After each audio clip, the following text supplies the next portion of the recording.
Money in the Bank is in the books. I am live. It is Saturday night. I am the Solomonster. Thank you for being with me for my Money in the Bank review, a very newsworthy Money in the Bank. I just got done watching John Cena addressing the media at the post-show press conference. Yes, John Cena making a surprise appearance for the second year in a row at Money in the Bank. Last year, he showed up to get everybody all excited about the possibility of WrestleMania coming to London. There are no plans right now for WrestleMania to come to London. People are still waiting. But that's what he was there last year for. Tonight was very different. Tonight he was there for a very personal reason. John Cena announced his retirement. And more specifically, more accurately, he announced his retirement tour.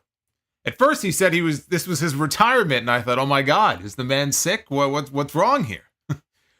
But he announced his retirement tour, and he said that 2025 will see him compete in his final Royal Rumble. Now, he didn't say Royal Rumble match necessarily, but Royal Rumble, last one. Elimination Chamber, last one. WrestleMania, last one. Now, Cena has talked openly in the media in the past about wanting to go no later than the age of 50. By the time he turns 50 years old, at the latest, he wants to be done. John Cena, I believe right now, is 47 years old. If I'm not mistaken, I believe he will turn 48. Is it 48? 47 or 48? I think he's 47 right now. But his birthday is, I think, days after WrestleMania last year. So this was surprising. This was surprising that he would announce something this soon. But we do have a little more information that he did not mention on the actual event tonight, but in the post-show press conference, he made it very clear. Now, you would listen to him talking at Money in the Bank and think that WrestleMania was going to be his final match. And in fact, WrestleMania is not going to be his final match. John Cena is planning to wrestle anywhere from 30 to 40 dates throughout 2025, from January all the way through December. So John Cena is going to be wrestling for the duration of the entire year. And that is when he will call it quits. So this is not a situation where he's going to have a retirement match at WrestleMania. He'll be done at the end of next year. So we're going to get John Cena back for some time. And he didn't make that clear during the show, but again, he did in the post-show press conference. He also made it very clear that when he is done, he's done. He's not coming back. He's not going to have any physicality. He's not going to take a table bump. He's not going to be a special referee. The jorts are being retired, the hat, the t-shirt. The next time we see him, he'll be in a suit and tie. It's kind of like what The Undertaker said. When The Undertaker said that, you know what, I'm officially retired, you will never see me come out and do the Undertaker entrance and chokeslam people as the dead man and the whole thing. And he hasn't. Except for one appearance he made in Saudi Arabia for Riyadh season, which had nothing to do with WWE. But we have not seen the Dead Man Undertaker since he retired. We've seen the American Badass Undertaker. But he said, no, I'm not going back to that again. You know, when I say that I'm retired from the gimmick. And that's what John Cena said tonight as well. I will also tell you that there was at least one Vince McMahon question that was addressed to John Cena. John Cena is sitting there at the table, and he is telling people, he goes, fire away. Whatever questions you got, let me have them. Okay. It sounded like Brandon Thurston. I don't know if it was him or not. I could only hear voices. They weren't showing the people asking questions, but somebody asked him about Vince McMahon and said, you know, what are your thoughts on his, you know, influence on your career, and can you talk a little bit about, you know, Vince and in light of all of the horrible allegations and everything. And that was the one question that John Cena said, you know what? I just want to talk about the future. I don't want to talk about the past. I don't want to dwell on that. He gave the Paul Levesque answer. But see, when you are having an actual press conference and you tell people, hey, I'm not leaving until all of you have a chance to ask questions. And, you know, I may piss Paul off and Punk, right? They're waiting, but hey, ask whatever you want. You're going to get questions like that. But he wouldn't answer it. So it was wild, though, to hear Vince McMahon name dropped on Peacock during a WWE broadcast. That I was not expecting, but you know what? That's the sort of thing you should ask about at a press conference. So yes, John Cena is nearing the end, and we've kind of known this for a while. You know, we've seen Cena the last few times in the ring, the match with Austin Theory. You know, I mean, it's not the same John Cena. You know, whether it's a matter of just age, or whether it's a matter of age and him trying to protect himself so that he doesn't get hurt and it doesn't impact his filming schedule and his shooting schedule. You know, right now they gave him a weekend off. He's in the middle of filming season 2 of Peacemaker. Whatever it is, this is not the same John Cena as an in-ring performer of even 5 years ago. So him doing 30 to 40 dates, and a lot of that could also be dark matches at certain shows. We don't have all the details. But there's going to be a lot of people talking about what potential opponents, you know, Cena should be getting into the ring with, and who do you put in the ring with him at WrestleMania? You know, does he go after the title one last time because there's a story there to be told about number 17? There's so many different things that you can be doing with John Cena in his final year. Now that we know it's going to be his final year, there'll be plenty of time to fantasy book stories and potential opponents for him. But it does feel like the end of an era. Even though he's been part-time now, very part-time for a while. It's not like he's been around all that much. Just the finality to it. He was such a big part of this company for such a long period of time. He was Vince's guy. Maybe a little too much. He banked everything on John Cena. John Cena was basically carrying this company for years because Vince McMahon refused to push anybody at that same level, and nobody got over at the same level that John Cena did for a good chunk of that run because the focus was so heavily on him. They had so much invested in him as this top babyface, and he would get booed in a lot of the arenas. And then a funny thing happened in the last, 5, 6, 7 years. People seem to gain a newfound appreciation for John Cena. And now, of course, they call him the GOAT. That's how they brand him now in the company. Some people look at him as the GOAT. Some people think that, man, that run that he had and all the different people that he worked with, he's the greatest of all time. Do I think he's the greatest of all time? No, I don't. But I have an appreciation for what John Cena brought to this company for many years. And this company probably would have been in pretty rough shape if they did not have somebody like John Cena, who got over in the way that he did, despite all the boos. He carried that company for so long. That whole era really revolved a lot around John Cena. So this is going to be the end of an era in a lot of ways, and it'll be sad when he is done and closes that chapter on his career. It's big news that we now have dates to put to this, but we have all of 2025 to see exactly what John Cena's final year is going to look like. They closed the show tonight in Money in the Bank. That was one of the questions I had. How are they going to close this show? What match are they going to close the show with? Because when I gave my predictions, I mapped out the match order, and I said, I think you open the show with the men's Money in the Bank match, and you don't have to close with the World Heavyweight title match, but I think you close with the World Heavyweight title match unless Roman Reigns is going to come back. And there was no Roman Reigns on the show tonight. I was not expecting him to be there. In fact, his father was laid to rest today. So I don't think that Roman Reigns was going to attend his father's funeral service and then rush across the border to Canada so that he can make an appearance at the end of the show of Money in the Bank. So John Cena, Roman Reigns was not there tonight. But I was surprised because they closed the show with the Bloodline 6-man tag team match. And when I saw that, I thought, well, they must have something big planned. Maybe it's not Roman. Maybe it's someone else. Maybe there's some other big twist that we're not thinking of. Surely something is going to happen here at the end of this match. And something did happen at the end of this match. Solo Sikoa pinned the WWE champion. He pinned Cody Rhodes right in the middle of the ring and won the match for the Bloodline. It was predictable, but you should have seen it coming because the rumors have been there. The signs have been there now for weeks about what our SummerSlam main event was going to be. And if you watched SmackDown last night, that very last segment at the end of the show, which was a 2-minute pre-tape that had Solo sitting at the head of the table, telling us that he was going to challenge Cody Rhodes and take that WWE title back into the bloodline, bring it back into the family. That right there told you what your SummerSlam main event was going to be. So actually, him pinning Cody Rhodes makes all the sense in the world. But that's how they went off the air. There was no big return or debut or plot twist or Randy Orton showing anger at the fact that Cody Rhodes lost. There was nothing. It was just Solo Sikoa pinning Cody Rhodes and the bloodline standing tall. And I'm okay with that, but it surprised me that they would close with that as opposed to closing with something else. I thought it was a hell of a main event, though, and I could say that about pretty much every match on this show. This was an excellent show.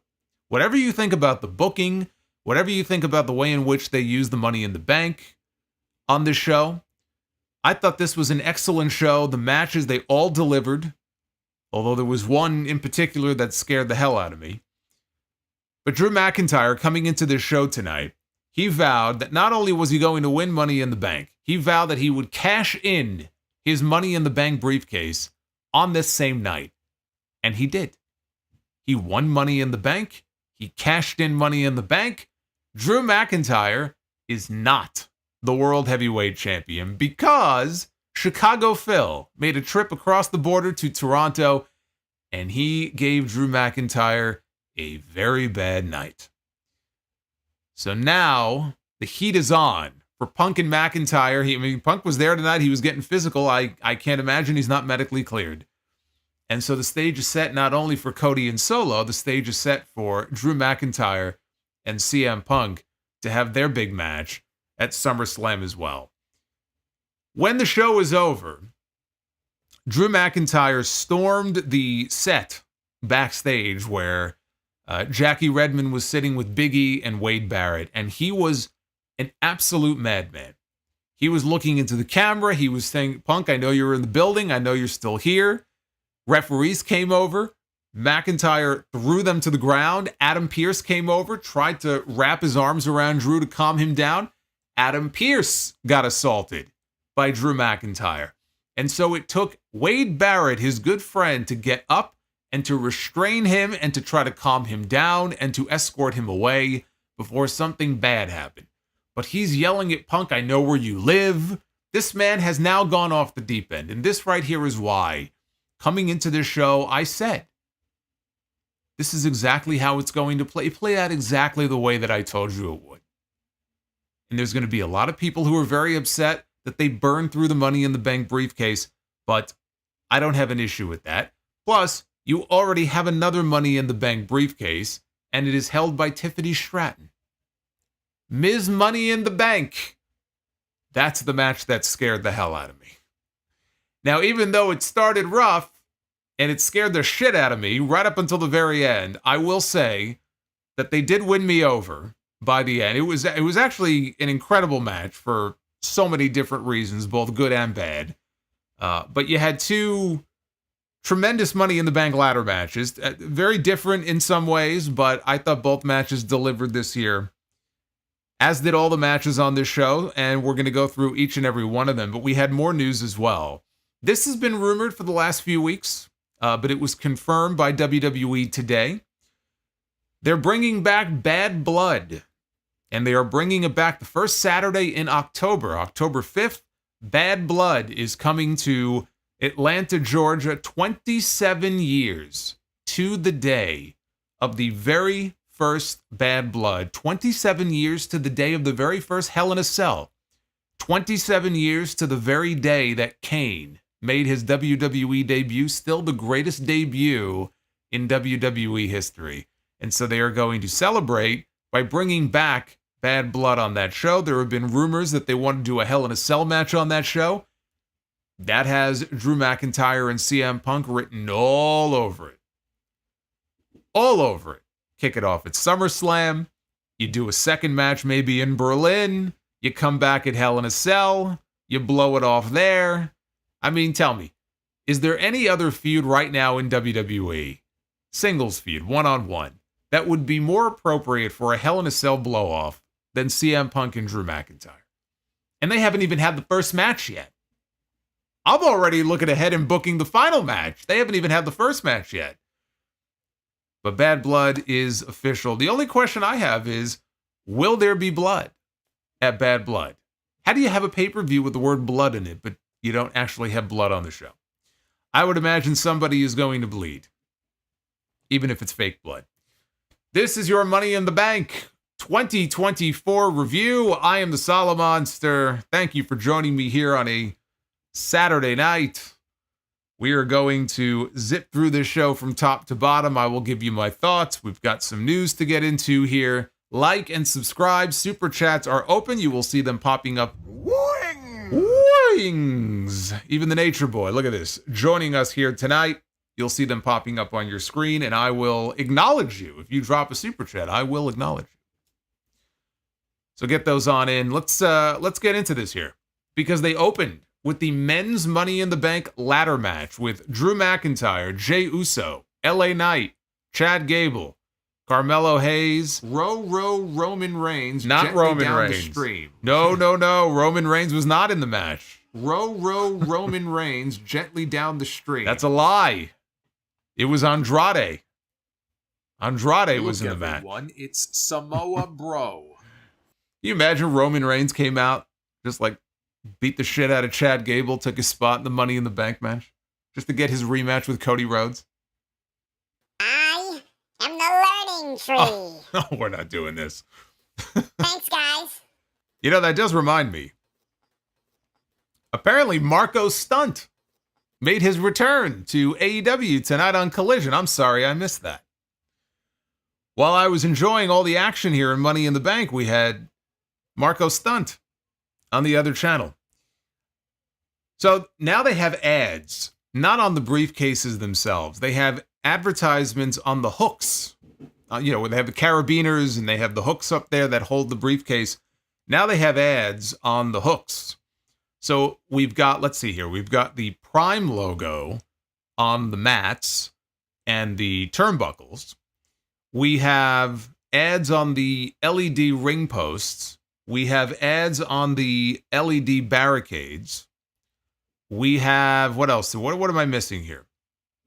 There's something, the top of the announce desk as well. They had branding on the lid of the announce desk. There is nothing that they will not brand. That's how you know this is truly new management in this company. There is nothing. Vince McMahon always wanted a clean ring, but there is nothing that this company will not brand. Here, if you're interested to know, this entire match, they were advertising The Boys on Amazon Prime. We actually had two sponsors during this match with the word Prime in it.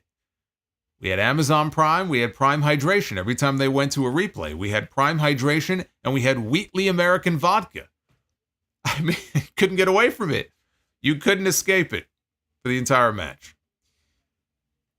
There was now I'm not going to tell you every single fucking spot that happened in this match. That would be insane. But I will highlight to you the ones that caught my eye. There was a springboard Spanish fly off the middle rope where Andrade took Carmelo Hayes over onto a ladder that was laying in the ring. So they both land on this ladder with this Spanish fly ribs first.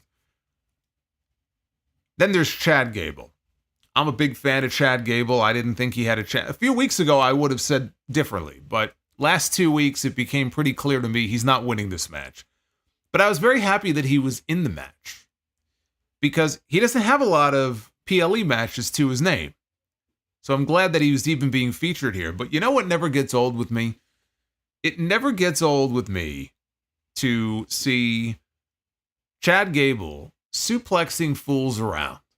No matter how big or small they are, him just in the ring throwing people around. That's what we had here. Suplexing guys left and right. He gave Carmelo Hayes a chaos theory, but he twisted Hayes in midair as he was taking him over to save the man's life before he landed on one of the ladders. Gable pulled the straps down. He did a German suplex on a ladder. Now, let me clarify. I'm not saying he did a German suplex onto a ladder. I'm not saying he did a German suplex off of a ladder. He literally suplexed a ladder and it landed on Andrade's neck.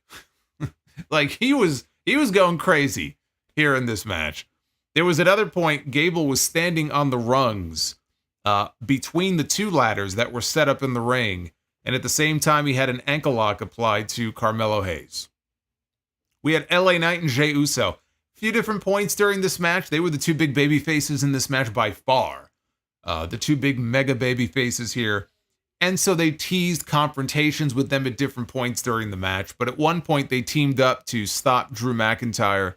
They hit him with or Knight hit him with a BFT. Jey Uso went up, hit the Samoan splash. Jey and Knight then both tried to head up the ladder at the same time until Carmelo Hayes tipped the ladder over and they both fell off. So Hayes now races up the ladder and he nearly has the briefcase, but Andrade stops him. Now Andrade set up a ladder bridge between the standing ladder across the middle rope. LA Knight, though, he throws Andrade off the top of the ladder. As Andrade is being thrown off the top of the ladder, it resulted in him executing a sunset flip power bomb, a sunset bomb, by Andrade to Carmelo Hayes, who just, it looked like the worst possible landing. Not that there's a good landing on a ladder bridge, but my God, he slammed and bounced off of the ladder. He slammed down onto the ladder and bounced off of it. That looked brutal. It also took him and Andrade out of the rest of the match. So the two of them were done for. Gable grabbed LA Knight, and I could see exactly where they were going here because there was another ladder bridge on the outside of the ring with the ladder across the ring apron and the top of the announce desk. And Chad Gable grabs LA Knight, and he delivers a belly-to-belly suplex over the top rope, and LA Knight crashes down onto the ladder bridge on the outside. That was terrifying. So then Gable looked like he was all clear to head up top and grab the briefcase. Jey Uso, though, pushed the ladder away, which left Gable, who was hanging from the carabiner. He was dangling. No ladder. His legs are just flailing away underneath him, and he is hanging down from the carabiner above the ring. Well, from the whole hook apparatus above the ring, and he's swaying back and forth. So, what's he going to do? Eventually, he just drops, and he falls and crashes all the way down to the mat, face first. He stumbles back to his feet. Jey Uso cuts him in half with a spear. Jey then climbs the ladder. He comes dangerously close to grabbing the briefcase, but Drew McIntyre stopped him by throwing another ladder up at his face, and that knocked Drew off the ladder. McIntyre caught him with a Claymore kick. That knocked Jey Uso out of the ring, and McIntyre climbed the ladder. He grabs the briefcase, and in his fifth attempt, apparently, I think including tonight, this might have been number 5, but in 5 attempts in these Money in the Bank ladder matches, and after 2 title losses in his career to Money in the Bank cash-ins, Drew McIntyre wins the Money in the Bank briefcase to open the show. An excellent Money in the Bank match, I thought, with all the crazy spots that you would expect. Everyone got a chance to shine here. I think no one more so than Chad Gable. Gable, not only was this his first Money in the Bank match, this was Chad Gable's first ladder match. He's never had a ladder match in his entire career. So he was in there, and he looked like a man with a purpose. He looked like a man who honestly was having a lot of fun. He was like in his sandbox, playing with all his new friends and all his new toys. And Gable's a wrestler. Gable's not the kind of guy that's going to go in there and do ladder matches and hardcore matches and extreme rules matches. But he thrived in this environment. I thought he had a great showing here. He just looked like a machine. Carmelo Hayes was very impressive in this match. Andrade's big moment was that sunset bomb off the ladder. No one gave him a chance coming into this. Even still, though, I thought he looked great here, too. Jey Uso, super over. LA Knight, super over. But the moment that Drew McIntyre qualified last week, he beat Sheamus and Ilya Dragunov, and he qualified to be in Money in the Bank. is when I knew this man is winning Money in the Bank. And any thought that I had that Jey Uso might win, Chad Gable's got a shot, maybe Chad's going to do it, it went out the window. And I knew that Drew McIntyre was going to win this match. I figured that CM Punk was going to not cost him the briefcase, but he was going to cost him the cash-in later in the show. So I wasn't expecting a CM Punk appearance here in this match, and we didn't get it. But I will tell you what surprised me the most. The one thing I did predict that did not happen was that LA Knight would not win because of Logan Paul. We had Prime branding all over the fucking place. We had Prime branding on the turnbuckles, and we had Prime branding with the Prime hydration station with the giant fucking bottle on the outside. It's in the middle of the ring. Logan Paul was represented all over the place in this match, except Logan Paul himself was not there. That surprised me. I was very surprised by that. I thought for sure that he was going to rear his head in some way, do something to take LA Knight away from the match, whether it was a distraction or whatever it was.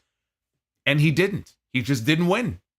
Just like Jey Uso, right? Nobody fucked him over. He just didn't win. And that's okay. But it surprised me because I really did. I thought Logan Paul would be a presence here in some way. But otherwise, it went exactly the way that I figured, and then it set drama up for the World Heavyweight title match later in the show. So, a predictable finish, but an excellent Money in the Bank match. Then we had Sami Zayn defending the Intercontinental Championship against Bron Breakker. This was a match I was very much looking forward to here. This was Bron Breakker's first big match since getting called up to Raw. His first big PLE match. I can't think of a better opponent than Sami Zayn. Wrestling Sami Zayn in Canada, that's pretty cool. So they followed an excellent opening match with another excellent match here. Bron Breakker, maybe the best news of all. The best news of all, he has new theme music. His last music, very generic. I mean, they already got rid of his NXT music, so the music he had previously was very generic. And I don't want to say that this one isn't generic in to some degree, but it's much better than the theme he had before. Just based off what little I heard of it here, much better than his old one. So Bron worked over Sami with his power, a lot of power moves for a good part of the match. I don't want to say he took most of the match because that's not really true. Every time he would do something, Sami was there to come back, and bounce back in some way. Sami countered a spear attempt with the Blue Thunder Bomb. Breakker kicked out. Bron positioned Sami across the top turnbuckle and then ran full force, jumped up to the top rope, and he hit the Frankensteiner. And it always looks amazing when he does it because he's already falling backwards before he ever makes the jump. Like you can see, he's letting his body already fall backwards, and then he throws his legs up in the air, takes the guy over. So as impressive as that looks, what was just as impressive here, I thought both men were impressive on this spot, was Sami Zayn, because the way he went over for it, it was just a thing of beauty. Outside the ring, Breakker circled around, came charging in for a spear. Zayn, though, leapfrogged him. Now, Bron stopped short. He put the brakes on before he ran into the ring steps. Breakker instead flattened Sami with a leaping clothesline from the apron. Sami was up against the announce desk. And so Bron did a vertical leap up onto the apron and then dove off. Same thing he did to Ludwig Kaiser on Raw a few weeks ago. Dove off the apron, caught him with a clothesline. Both men go over the announce desk. Back in the ring, Breakker hits a gorilla press slam. Now he's got Sami in prime position for the spear. I think he even pulled the straps down. And he's got him in position for it. He comes in for the spear. Sami, though, as he charges in, Sami kicks him in the head. And then he caught Bron in the corner with a haluva kick. And then he covered Bron Breakker and he pinned him 1, 2, 3 with his finish to retain the Intercontinental title. This was great stuff. I had Sami winning. I know there were a lot of people who thought this was going to be Bron's moment. He was going to walk out As the champion, I never felt that way. It just never felt to me like this was going to be a title change. Yeah, sometimes you just get that feeling. Because you look at the way Braun has been protected and built up until this point, it would have been very believable to think that, all right, let's beat Sami in Canada. And we'll have Braun go over and we'll belt him and we'll really push him to the moon. But it just felt to me like they were maybe saving that for a bigger show, like a SummerSlam. So I wasn't surprised by the finish, but I was surprised that they had him win with the haluva kick. Just kicked him in the face and pinned him clean in the middle of the ring. 1, 2, 3. I was figuring that it would be like a flash pin, some roll-up type finish where he wins, but, Braun's like, man, I had you beat. You got lucky, right? Well, here, he beat him with his finish. It was pretty decisive in the middle of the ring. That surprised me. But this was the best showing yet for Bron Breakker on the main roster. He hasn't been up full-time for very long. It's only been a few months. He's had a few really good matches on TV, but this was easily his best one. And when it was over, they showed him he was sitting on the floor outside looking up at Sami, and he was seething. So you have to think that this issue between them is not over yet. And I think he gets the title at SummerSlam. I had somebody who had pitched the idea to me, and I can't rule it out that maybe they're saving the title for Jey Uso. Jey Uso still has yet to win a singles title, and maybe there's a story there to pursue where he and his good friend Sami come together, right? And he's number one contender, and he beats Sami to win the title. I don't know that I like that, although he is super over. I mean, the fans would love to see him win the title, I'm sure. I don't know that that's the direction they're going in, though. I still feel like SummerSlam, we end up with a fatal four-way. Braun is still going to be part of this in some way. You throw Sheamus in there, Ludwig Kaiser, who I think is going to be back in the next couple of weeks. I don't think his injury is the broken ribs. I think are not going to keep him out for an extended period of time. I could see a four-way match at SummerSlam with Braun winning the title there and not necessarily pinning Sami to do it. But that, I think, is the most likely scenario. But again, this was great stuff. They aired a few minutes of footage from the WrestleMania 40 documentary that dropped on YouTube this week. I'm going to have a full review of that documentary on the Sound Off tomorrow. So watch for that. Then we had Trish Stratus, Toronto's own, making her way out onto the stage. She was the host of Money in the Bank. They announced this the other day. So Trish came out, and she came out to announce John Cena down to the ring. So out comes John Cena. He's got a brand new t-shirt, because of course he does. He comes out. Do you feel him, sir? Oh, I feel him. All right. I'm feeling this. I'm feeling this. So John Cena is out there 2 years in a row. We get a surprise appearance at Money in the Bank from John Cena. I said before, last year, he teased a London WrestleMania. This year, he said he was here to officially announce his retirement from the WWE. And everybody in the crowd was shocked. Everybody in the crowd chanted no. He said he wants to talk about why. Why here? Why here in Toronto? He wants to talk about Canada, he said. He wants to talk about Canadians. He's been in WWE for over 2 decades. And one of the most impressive things that he's learned is that whether the WWE product is hot, like it is now, or if the WWE product is cold, the Canadian fans always show up. They all built this to what it is today, which makes this the perfect place to say what he's got to say. But why now? Because it's Money in the Bank, the ultimate symbol of opportunity. And this farewell does not end tonight. It is filled with opportunity.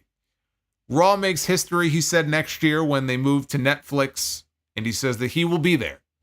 He wants to be on Raw when it moves to Netflix. He said the 2025 Royal Rumble will be his last. The 2025 Elimination Chamber will be his last. And he's here tonight to announce that in Las Vegas, WrestleMania 2025 will be his last WrestleMania that he competes in. Not that he can't make an appearance, but that he will be wrestling. This is it. WrestleMania 41. And right there, no matter what else they have on that show, they already have a huge attraction now for WrestleMania next year. John Cena's farewell. I can only hope that they come up with a better WrestleMania farewell, because again, it's not going to be his last match, but a better WrestleMania farewell than Baron Corbin for Kurt Angle in 2019. I certainly hope they could do better for John Cena. It should have been John Cena against Kurt Angle back in 2019, but we were deprived of that. So he mentioned that he would be fielding any and all questions at the press conference coming up after the show. But right now, he wants to say thank you. And he had tears in his eyes. It sounded like he was getting a little emotional. He said he wants to say thank you. Thank you for your voice because it's beautifully brutal, which to him it was for many years. He also promised to return to Toronto to kick some ass. I'm sure one of the 40 dates he's working next year will be at the Scotiabank Arena. He says, if you want some, come get some because the last time is now. So again, he is turning 50 in a few years, and I thought that he would go until he was 50, but he's calling it quits now. And he actually said at the press conference after the show, as far as why now, that was a WWE call. It wasn't his decision. It was WWE that came to him and said, hey, what do you think about this? And he loved the idea and he agreed to it. So it's not that Cena made the call like, I've got to be done in 2025. This is what WWE proposed, and I guess he was able to work it out, with his schedule. And that's impressive in and of itself because, for years with The Rock, for example, he was so busy. It was always The Rock's schedule, and that's why we couldn't get The Rock back for a match at WrestleMania. The Rock is so busy, The Rock, The Rock, The Rock. And Cena was also, making a lot of movies and doing more stuff. But he has carved out enough time to work 30 to 40 dates from January to December next year. So he's going to be wrestling a fair number of matches. And I guess whatever he's going to be filming or doing, they're just going to have to work around it because it's that important to him. It'd be very easy for him to go, you know what? I can't do this. I'll come back when I can. But I'll do a WrestleMania match, but I got to go here and I got to film this and that. But you could tell that it still means something to him, that he wants to give back. He wants to be here for more than just one match. It's not enough. Like when he came back, the last run that he had, that was like a solid 3-month run. That was with the writer's strike, and he got permission so he could come back to WWE. And maybe it was 2 months, but whatever it was, it was a pretty, decent little run there that he had for himself. So I don't get the impression with him that he would be satisfied just coming back for one match or 2 matches. Like if he's going to come back, he wants to be able to be in it for an extended period of time. He wants to be a part of the roster. He wants to feel like he's one of everybody else and he's not just showing up for a quick cup of coffee here. So, and good on him for that because I always got the impression that this still meant something to him. Whereas, it'd be very easy for him to just say, you know what, that was a part of my life. It's over. I'm in Hollywood now. He never forgot where he came from. Now, question turns to, what do you do with John Cena as far as the matches? Who do you put him in the ring with? WrestleMania is coming up. We know now it's going to be his final WrestleMania. If we get Rock and Roman Reigns at WrestleMania in Las Vegas, and it could be Rock and Cody, but if it's Rock and Roman, that opens Cody Rhodes up to another match. Could we see John Cena and Cody Rhodes for the WWE title at WrestleMania next year? There's a definite story to tell with number 17. I'm not even sure I would give it to him. I don't think he needs to be a 17-time champion, but you're a fool if you don't think there's a good story there that they could lean into and tell with John Cena trying to set the all-time WWE record and become a 17-time world champion and the journey that he takes to get there. And maybe that's at WrestleMania. Maybe he wins the Royal Rumble. Again, I'm not saying I want John Cena to win the Royal Rumble. We're just gaming this out here. If John Cena won the Royal Rumble, he would have the ability to decide which title he would want to challenge for at WrestleMania, with the story being that he's going for number 17, whether it's the WWE title, whether it's the big gold belt on Raw. And that's a story that I think people would get behind. Can he do it? You know, can he set the record? Cody, I know Cody would love to work with Cena. In fact, one of the appearances that Cena made, I remember it was him and Cody, and Cody whispered something to him. And I think Cody was trying to get him to agree, like, hey, you and me, you know, let's do a match. So I'm sure Cody Rhodes would love to work with John Cena. You can't rule it out. You can't rule out one more WrestleMania main event for John Cena. I don't know physically he's not the same performer that we saw in those WrestleMania main events in the past. So from a match perspective, I'm not really hot on that idea. But from a story perspective, you got to admit, it would be a pretty good sell if they wanted to go down that road. If not that, what about CM Punk? Doesn't have to be at WrestleMania, mind you. I mean, now that we know that he's going to be working the entire year, I think it's likely he wrestles all these people at one time or another. It could be on a B show. It could be a fucking Backlash, you know, next year. We could get John Cena against Cody Rhodes. We can get John Cena against CM Punk one last time. CM Punk is, in my opinion, and I've said this before, some people say Edge. I think CM Punk is John Cena's greatest rival. It's not Randy Orton. Just because they've wrestled a million fucking times doesn't mean he's his greatest rival. I don't think it's Randy Orton. I don't think it's Edge. I think they're right there, but I think it's CM Punk. And I always loved the matches that those two guys had, whether it was Money in the Bank in 2011, whether I know they wrestled also at SummerSlam. I think there might have been a Night of Champions match in there. The last match they had on Raw back in 2013 was one of the best matches all year, certainly on Raw. I would love to see Punk and Cena, for nostalgia's sake, one more time. The reason I say also that Punk was his greatest rival is they were just polar opposites. Everything that Cena stood for was the antithesis of what CM Punk stood for. And it's true what they say, you know, opposites attract, you know, and so I think that also contributes to what made them such great rivals. I'd love to see them back in the ring one more time. But I mentioned Randy Orton. Randy Orton and John Cena, you know, if you've been listening to my show long enough, and I've been doing this a fucking long-ass time, you know that there was nobody more sick and tired of seeing John Cena and Randy Orton against each other in the ring than yours truly. It was a running joke on the show for many years. Now, again, this was a long time ago. But, I mean, it was an absurd number of times it felt like that I had to sit here and watch these two wrestle each other. It was ridiculous. Well, now many years has gone by. Many, many, many years have gone by. This is John Cena's swan song. This is his final year. It would be appropriate if they wanted to do John Cena against Randy Orton at WrestleMania 41. It is almost impossible for me to believe, with all of the matches that they had, and a lot of pay-per-view main events, out of all of those matches, at no point did John Cena and Randy Orton have a singles match at a WrestleMania. The closest was a triple threat. Triple H was in there. Never had a singles match at WrestleMania. It's almost impossible for me to even conceive of that. It would be very appropriate if we finally got that one singles match at WrestleMania on next year's show. So if I had a vote for what Cena's Mania match was going to be, I think I tend to lean towards Randy Orton.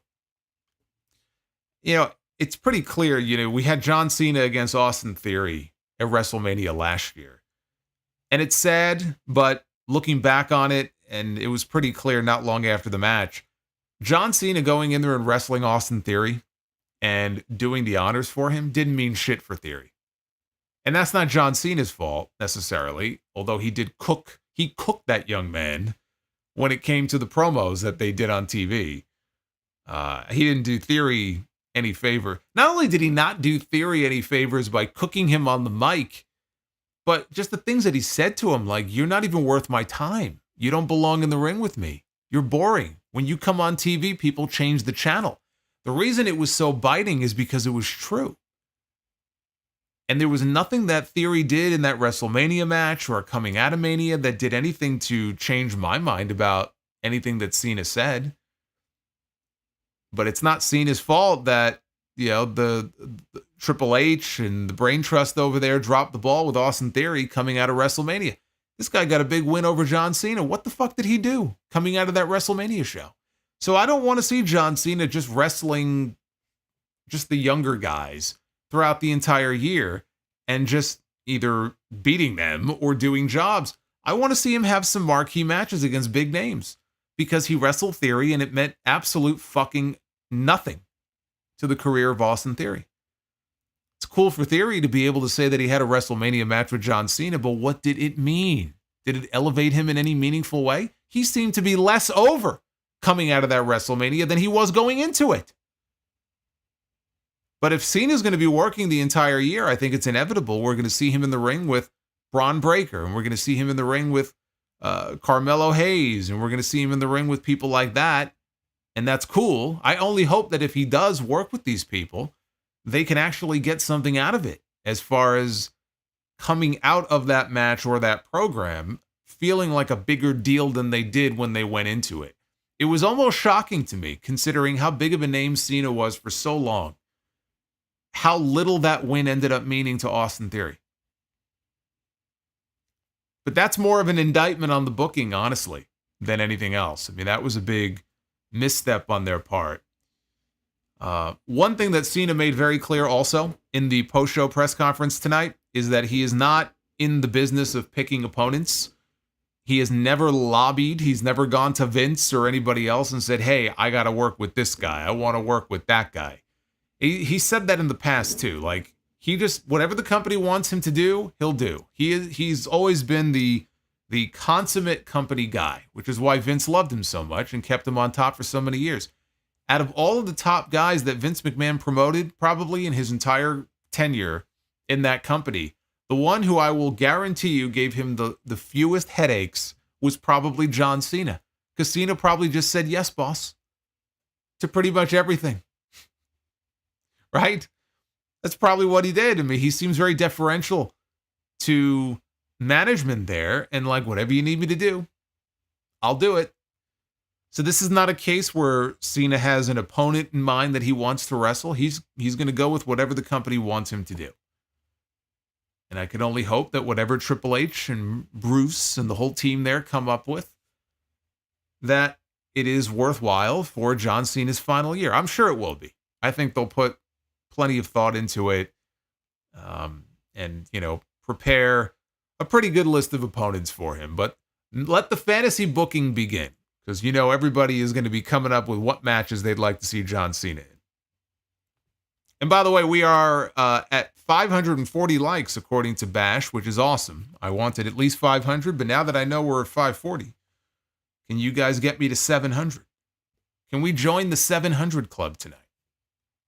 Let's find out. It's the amazing Gunther. This guy likes it. Jerry Lawler loves Gunther, the Magnificent. All hail Gunther. Oh, Drew Johnson with the $50 Gunther bomb. We haven't had Gunther. The learning tree. And then, of course, it is hijacked. Thanks, guys. It is hijacked by the learning tree. Arby has ruined the Gunther bomb. Arby, Drew, thank you very much. I'm going to be reading all of your messages here. We have the whole second half here yet to come. So stay tuned. Damian Priest was in the back. He was warming up in the bullpen. He was warming up in the Judgment Day clubhouse. Finn Balor told him it was time to punish Seth Rollins. And Priest told Balor, he told Dominic, he told JD McDonough and Carlito not to get involved in the match tonight. No matter what, do not get involved in my match. Once Priest left the room, the camera lingered on Finn Balor. His expression changed. He didn't look very happy. And he said, whatever you want, boss. By the way, can I just say, I love how Carlito has just become an official member of the Judgment Day. He's with them everywhere they go. At first, he was just hanging around them to, get some cover from the LWO. and not get his ass kicked by Ray and all those guys. But it's been like, how long has it been now? It's got to be 2 months, right? He's there every week. He's playing video games. So I just love how he's become the unlikeliest member of the Judgment Day, but there he is every single week. And then it was time for the World Heavyweight Championship. Damian Priest defending his title against Seth Rollins, the only 2 men in the history of WWE to cash in Money in the Bank at WrestleMania. And both successfully. So the stipulations were that if Seth Rollins wins the match, Damian Priest must leave the Judgment Day. And I told you guys coming into this, I said, this Judgment Day story has been playing out for so many months. And you see what is going on here in the power dynamic between Finn Balor and Damian Priest. And you're going to have Damian Priest exit the Judgment Day because he lost a match to Seth Rollins? You know how fucking stupid that would be? I said, Damian Priest is not losing this match. Now, the flip side of this is that Rollins agreed if he can't win, he can never again challenge for the World Heavyweight title so long as Damian Priest is the champion. I said, yeah, I think that sounds about right. He's not going to have to wait very long. Seth Rollins can afford to take a loss here in this match. But this was his first match back since WrestleMania, since the knee surgery that he underwent. Priest, from the moment the match started, all throughout the match, him and Rollins, but mainly Priest, kept turning and looking at the aisleway, just waiting for Damian Priest or for Drew McIntyre to come out and cash in Money in the Bank. So this match made like Chad Gable. When he came out for the Money in the Bank match earlier, he was looking over his shoulder for the Wyatt 6. That was Damian Priest here all throughout this match. So there was a great sense of urgency from the opening bell. These guys were going at it like they just, before they walked through the curtain, Triple H pulled them aside and said, hey, you guys got your time cut. Like they were going a million miles an hour. They were hitting their signature moves here at the beginning of the match, or trying to. Rollins hit a series of 3 suicide dives on Priest that finally sent him over the announce desk, and Priest took a huge bump over the desk to the floor. Rollins at one point hit a buckle bomb. Priest responded with a sit-out power bomb. The champion looked to have him in position for a South of Heaven chokeslam. But Rollins reversed out of it. He landed a stomp on Priest for a close near fall. It was the safest stomp that you will ever see. It didn't look great, but man, it was as safe of a curb stomp as you will ever see. Priest recovered, then he planted Rollins with a razor's edge for a near fall of his own. So Rollins, in a lot of his matches, he has the superplex into the immediate Falcon Arrow, right? He does the Falcon Arrow superplex combo pretty much every match that he has. So he hits the superplex. He takes Damian Priest up and down for the Falcon Arrow. He's never won a match that I can recall with this combination. Maybe there was a match I'm forgetting. But generally speaking, it's like Sami Zayn with the Blue Thunder Bomb, right? He's technically won maybe a match or 2 with it. I kind of wish it would be his finish. But by and large, as great as the move is, he never fucking wins with it. So nobody was expecting this to be the finish of the match. But the referee counts 1, the referee counts 2, and there's no kick out from Damian Priest, and the referee, Rod Zapata, he holds up his count. So now everybody in the building is confused by this. I'm confused by this. Seth Rollins is confused by this. The referee, I'm sure, is confused by this, but he held up his count. Rollins couldn't believe it.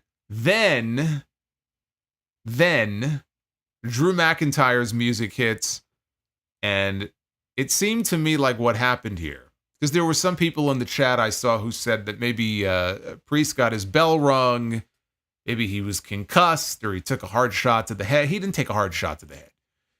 Damian Priest was fine. In fact, Damian Priest on this non-pinfall here, you could see him talking to Seth, probably trying to figure out like what the fuck is going on here, and probably also very pissed off about the situation. It seems to me that it was just a music miscue. It was nothing that these guys did wrong. Now, you could say, oh, Priest should have gotten his shoulder up, or you know what? Maybe he should have, but he didn't, because that wasn't the spot. If the music was supposed to interrupt, which I think is what was supposed to happen, I think they were supposed to play Drew's music. They were late. I mean, they were really late. It wasn't just like 2 or 3 seconds off. Like, it took another 10 to 15 seconds before we finally heard McIntyre's music. So I don't know what the fuck happened here. But I can only assume it was a miscue with the music, and they were just late. And somebody's going to get chewed out for it, but they were just late to the call. But again, he definitely looked angry when the match was over. Priest did. So Seth Rollins should have won the world title here. But I guess unfortunately for him, the referee got a little dirt in his eye, I guess. I don't know. He certainly has a case on Raw Monday night if he wants to come out and plead his case and say, hey, I got screwed. It was the Seth Rollins screw job here at Money in the Bank. But Drew's music finally hits. He hits the ring. He cashes in. They ring the bell after Samantha Irvin makes her announcement that this will now be a triple threat match for the World Heavyweight Championship. Ding, ding, ding. And once the bell rings, that's it. It's official. There's no turning back. So now we have ourselves a triple threat match. McIntyre drops Rollins with a future shock DDT. Now he's sizing him up for the Claymore kick. Priest intercepted with the clothesline, but then he got taken down by a kick that barely grazed him. McIntyre wanted to finish Priest off when CM Punk runs in and he attacks Drew McIntyre from behind. Huge roar from the crowd. Punk assaults McIntyre outside the ring with a steel chair. He throws McIntyre into the timekeeper's area. McIntyre gives him his back, and he smashes him about 3 or 4 times across the back with the steel chair. So now Punk looks over at the World Heavyweight title. What they do now for these championship matches, they have that, like a podium. It's, what the hell do they call it? Whatever. Like a little podium, and they put the title on top of it. Whatever title it may be. So he's staring at it. He grabs the World Heavyweight title. He climbs the steps onto the apron. McIntyre now is in the ring. And Punk runs the length of the apron with the title, and he whacks McIntyre in the head with the world title. Punk then goes and sits cross-legged on top of the announce desk. And Damian Priest gets back up to his feet. He catches McIntyre with the South of Heaven chokeslam, and he pins him to retain the World Heavyweight title. After the match, Rollins is very upset about this. And he's yelling at CM Punk about getting involved in his business. Corey Graves now is trying to hold back Seth Rollins the way he was at Survivor Series last year when Rollins threw that fit. You know, when he saw Punk and he had to be restrained. So Corey Graves is trying to restrain him and to calm him down. So per the rules of this match, Seth Rollins now, he can never again challenge for the World Heavyweight title so long as Damian Priest is the champion. He will not have to wait very long. Give it a few weeks. Seth Rollins will once again be eligible to wrestle for the World Heavyweight title. Miscue aside, and it was a big one. I'm not denying that it was a major fuck up there, whoever's fault it was. Miscue aside, it wasn't their fault. I thought that the actual match before the cash-in, up to the cash-in was really good. They had a really good match. If there was any ring rust on the part of Rollins, there certainly wasn't any that he showed me. But this played out exactly the way that I told you it would. I told you, Drew McIntyre is going to win Money in the Bank. He says he's going to cash in that night. That's exactly what he's going to do. And not only is he going to cash in, I told you he's going to cash in during the match. Both men are down. He's going to cash in. They're going to make it a triple threat match. CM Punk is going to fuck this man over again. And Damian Priest, for the second time in as many months after the Clash of the Castle, he's going to do it again here. And he's going to pin Drew McIntyre. They're going to spare Seth from taking the direct loss. And Damian Priest is going to go to SummerSlam and challenge Gunther for the World Heavyweight Championship.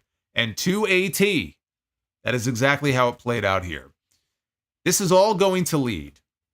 This is all going to lead now to the big match at SummerSlam. And I know a lot of people are going to be very upset. I've already seen it. Why would they waste the Money in the Bank briefcase in this way? Why would you have Drew McIntyre win the case, turn right around and have a failed cash-in on the same night? You've now burned through a briefcase that you can use for the rest of the year. Why would you do that? I am of the opinion that Money in the Bank is a tired concept. I think they should give it a rest. It still is a very popular gimmick, though. They do big business with these shows, so I understand why they do it.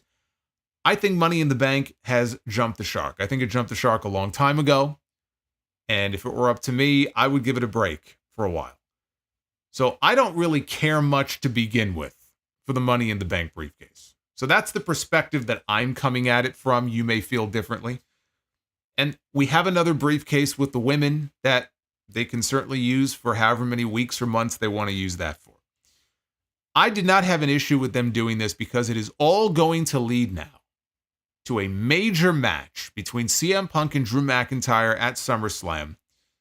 And it feeds into that story perfectly, and it almost had to happen, and here's why. You saw the reaction when the match was over from Seth Rollins. He was getting up awfully close to CM Punk. He is no fan of CM Punk.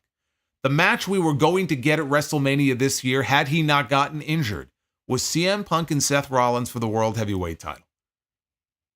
Okay, that was confirmed in the WrestleMania documentary, but we already knew that anyway. It didn't happen. They're going to revisit Punk and Rollins at some point. I don't know if it's going to be in these next few months. I don't know if they're going to hold off until WrestleMania next year. But you saw the reaction from Seth Rollins out there. I floated a little bit of news that I had come across actually a few weeks ago.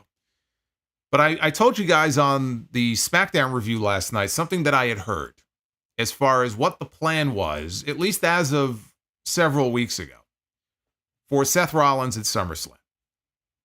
And it came from somebody who, you know, I trust the source and that it was accurate at the time. Of course, things could have changed. But I said the plan was, as it was relayed to me, that Drew McIntyre and CM Punk would wrestle at SummerSlam with Seth Rollins as the special guest referee. It's entirely possible that Rollins was penciled in as the referee because they did not know if he was going to be ready to be cleared for an actual match. But now he's wrestling. Because when I heard the news, I was very surprised. I said, referee? Especially if he's back wrestling, why would you not have him wrestle? So maybe it ends up being a triple threat match. That's also very possible. Because honestly, I don't know what the fuck else you do with Seth Rollins at SummerSlam if he's not going to be involved in this. What else do you do with him? I don't know. I honestly don't know. If they're going to keep Bron Breakker in the Intercontinental title picture, then he's occupied. Chad Gable, you've got him. It looks like he's going to be occupied with the Wyatt Six. Everybody seems to be accounted for, except Rollins, who is one of the biggest stars on the brand. Based on what they did here at the end of this match, it just reinforces what I heard about him being involved in this. Now, whether that's as a referee or they turn it into a three-way, we'll find out probably on TV this week. I think it'll become, pretty obvious. But he may well end up being the special guest referee and not wrestling at SummerSlam. It seems like he is going to have some kind of involvement in this. If he does, that's another reason why they did what they did tonight, and it had to be done that way. There had to be a reason why Rollins would be inserted into a program that really doesn't need him. Rollins is not needed in this. The feud is Punk and McIntyre. I almost don't want anybody else involved in this because there's really no need for it. But if Rollins is going to be involved in some way, if he's going to be an enforcer or a referee or whatever it ends up being, he had to come out of this tonight feeling like Punk also fucked him over. See, he was very angry at him. He should be angry at McIntyre too, because McIntyre is the one who came out and cashed in. Rollins now has a reason to be upset with both of them. How do you explain that? if McIntyre doesn't cash in this match. So to get to where it looks like they're going, it had to go down like this. I know people are going to be upset, but that's the way it is. This is the story they're telling. This is the story that I figured they were telling. It seemed like they were going in this direction. It just makes things that much more heated now between Punk and McIntyre going into this SummerSlam match. Drew, I said after the show, he was a lunatic. He put his hands on Adam Pearce. He had to be restrained by Wade Barrett when the show was over. He has gone off the deep end now. There's no turning back. That's it. It's time to do the match. I'm not going through this anymore. It's you and me one-on-one at SummerSlam. This man now has been screwed out of the World Heavyweight Championship 3 times. 3 times in less than 6 months. WrestleMania, Clash at the Castle, Money in the Bank. He's going to fucking murder this man. So I don't have an issue with what they did. I'm not upset that they blew through the briefcase. And I really enjoyed the match that Priest and Rollins were having. So I liked most everything about this. It's unfortunate the execution of the McIntyre cash-in with the botch pin there. That was pretty bad, but I liked everything else about this. One other thing I will point out to you, actually 2 things, and then we'll move on to the next match here. Number 1, did you notice the way that Michael Cole was talking about CM Punk when Punk did what he did and then he sat cross-legged on the announce desk?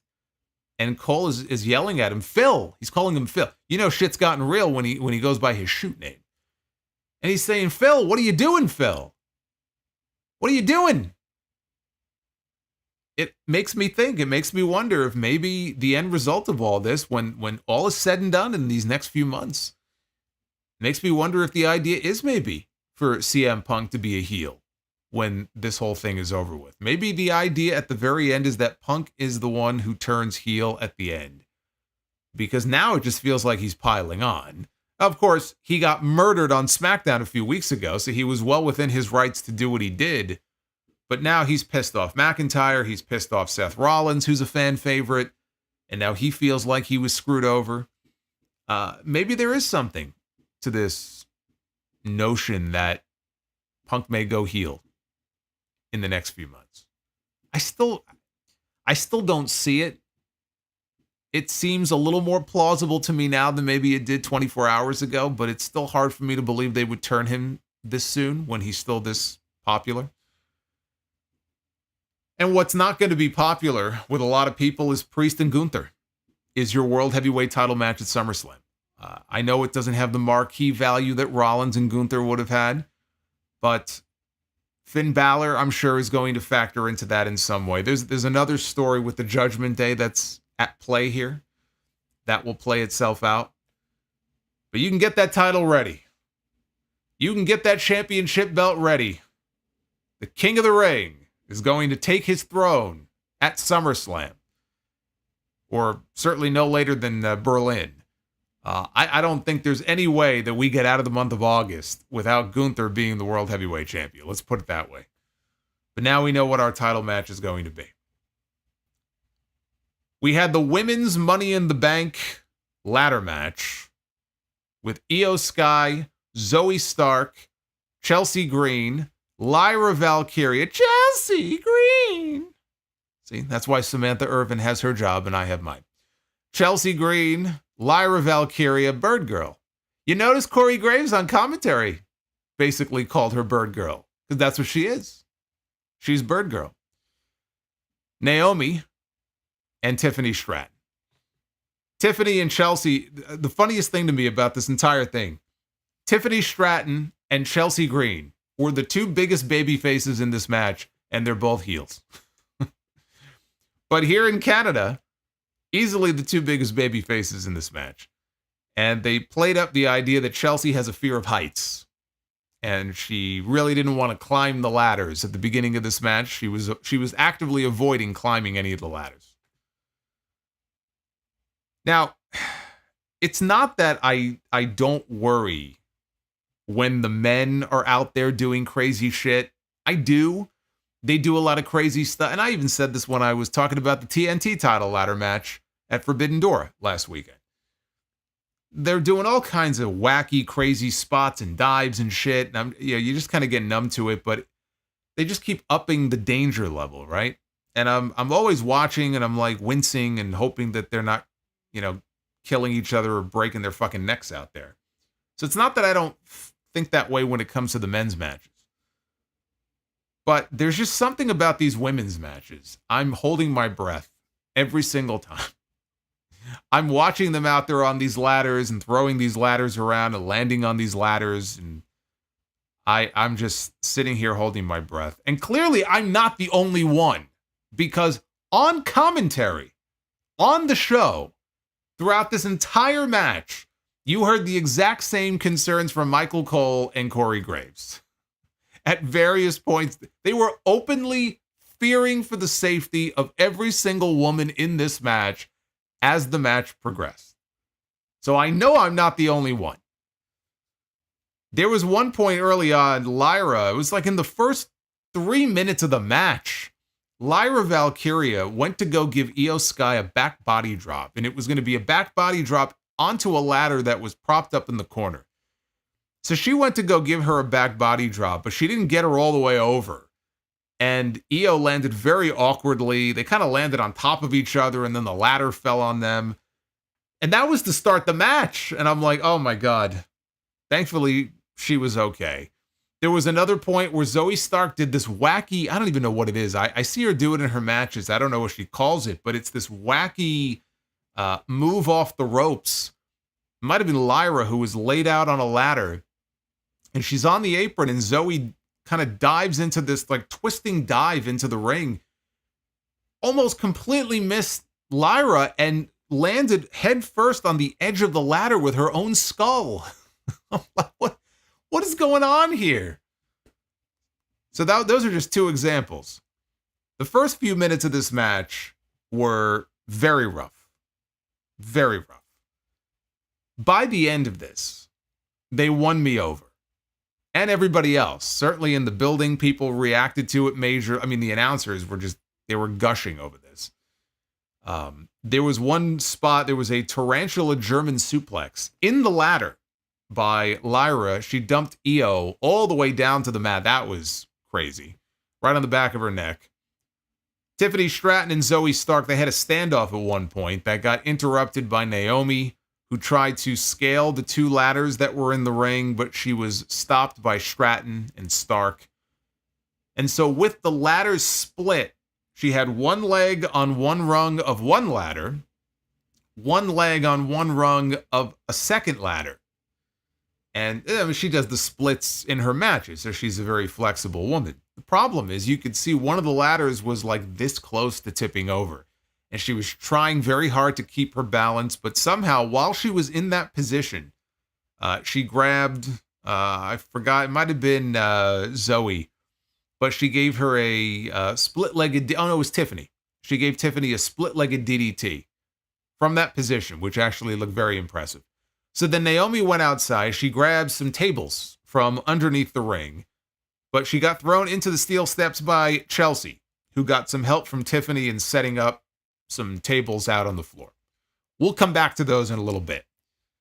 So then in the ring, they set up a ladder bridge. Lyra made a play for the briefcase. Zoe broke it up and then dumped her onto one of the ladder bridges back first. And she bounces off. Corey Graves at this point said that it's becoming uncomfortable. Becoming? Becoming. What have you been watching? It was uncomfortable from the moment the bell rang. It's becoming uncomfortable, he says. Michael Cole said he felt sick for enjoying it. So Naomi went for the briefcase. Chelsea pulled her down. Naomi and Chelsea, they both ended up on one of the ladder bridges. And Chelsea, it looked like she was going to go for the unprettier. But whatever, I don't know what she did, but she basically she dove off and she slammed Naomi basically down on the ladder. Whatever it was effective. Zoe got both hands on the briefcase, and then she had to slow herself down. I mean, she had the carabiner and she had the hook like half open, and she had to stop herself because she's not supposed to win the match. So she has both hands on the briefcase. Io cuts her off. Now they're fighting on top of the ladder. Zoe sets up for a suplex. Io stuffs it. Io then places Zoe on her shoulder, and she jumps off the ladder and slams Zoe down onto the ladder. It looked like she was giving this woman a tombstone pile driver on this ladder. She may well have, because Zoe took a very nasty landing on top of this ladder. I thought Zoe broke her fucking neck on this landing. And you remember in NXT, Adrian Neville, right? Pac. He had a match. I want to say it was a singles match with Tyler Breeze once, but it wasn't just in that match. He has a very special way of selling a DDT that I love. So he would take a DDT, and then he would pop right back up, but like in one motion, and then basically do like a face plant. Like it looks great. That's kind of how Zoe sold this. She got dropped on this ladder bridge. She kind of rolled off, and she just did that roll over and just right down. Io sold it great too, because Io also took a good brunt of that bump, and she's like on her knees with her body's all the way back, and she's in agonizing pain. It was just a very hellacious spot to watch.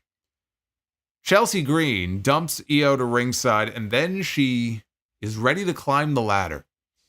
And the fans here in Toronto are rooting for her big time. They want a fellow Canuck, right? Doesn't matter that they're in Toronto and she's from, where is she from? Ottawa, I think she might be from. It doesn't matter. She's got that Canadian blood in her, right? You got to support your people. So she goes to climb the ladder. Got her hands on the carabiner. Tiffany Stratton, though, cuts her off and pushes the ladder over. And Chelsea Green took this hellacious fall off the ladder, all the way out of the ring, over the top rope, crashes down through the two tables that her and Tiffany had set up on the outside only minutes earlier. And I mean, she just crashed through those tables. She landed perfectly, but that was a hell of a bump for her to take. And with that, Tiffany Stratton was all by herself. Everybody else was killed off. And Tiffany Stratton took her sweet time, but she eventually unhooked the briefcase to win Money in the Bank. Holy shit. This match.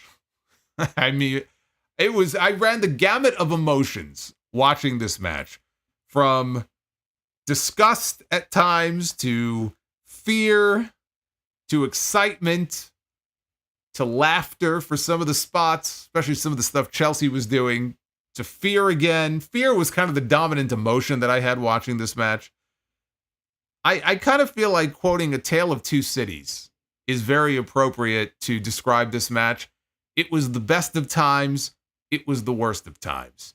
It was the women's Money in the Bank ladder match. And I really feel like that's a very apropos description for what we saw here in this match. It turned out to be a very entertaining car crash, but it was not without its scary moments. I did enjoy it, when it was over, and it got a standing ovation from everybody in the building. The fans loved it. They came up with some pretty innovative, very dangerous, of course, but pretty innovative stuff, especially later on in the match.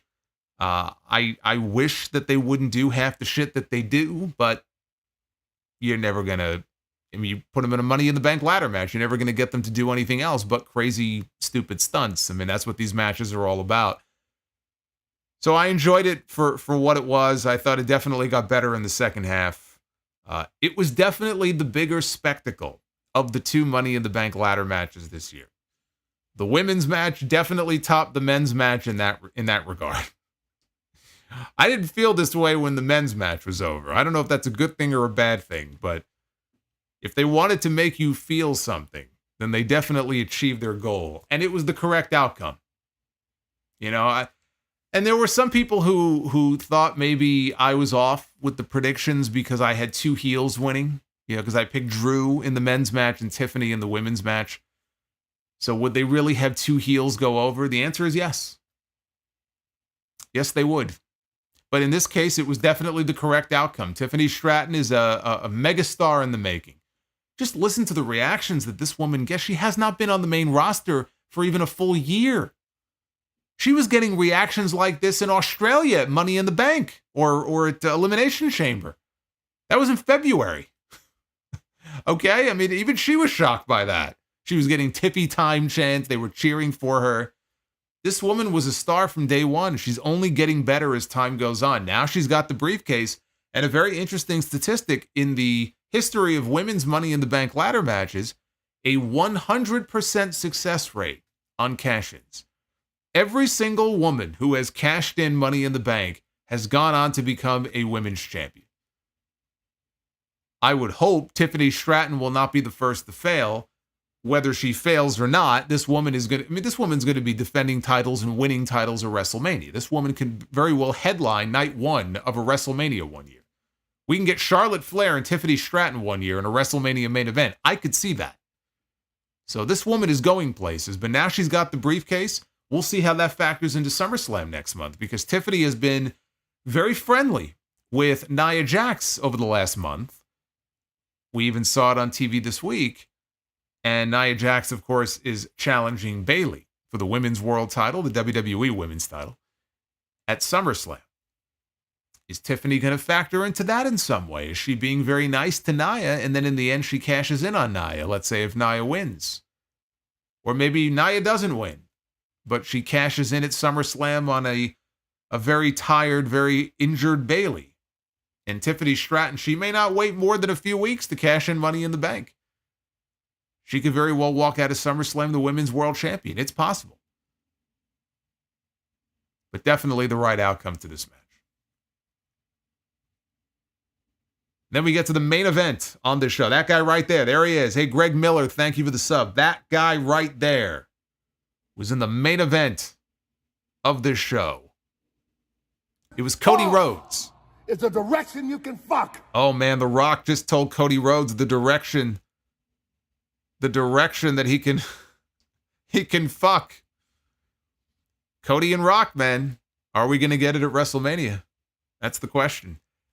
Cody Rhodes, Randy Orton, Kevin Owens, whose mother is in the hospital, for those who don't know, fighting for her life. He revealed that in his promo on SmackDown last night. Rushed to the hospital on Monday morning, I believe it was, and has been there ever since, up until SmackDown last night. He decided to work the show. He was there tonight. Obviously, all the best to the Steen family. They took on the Bloodline. Solo Sikoa, Tama Tonga, and Jacob Fatu making his in-ring WWE debut. They kept Tonga Loa on the outside. You'll see why here in a little bit. We'll get to that. We want Roman chants right from the outset, followed by chants of fuck you Solo. And I took that personally. I take great offense to that.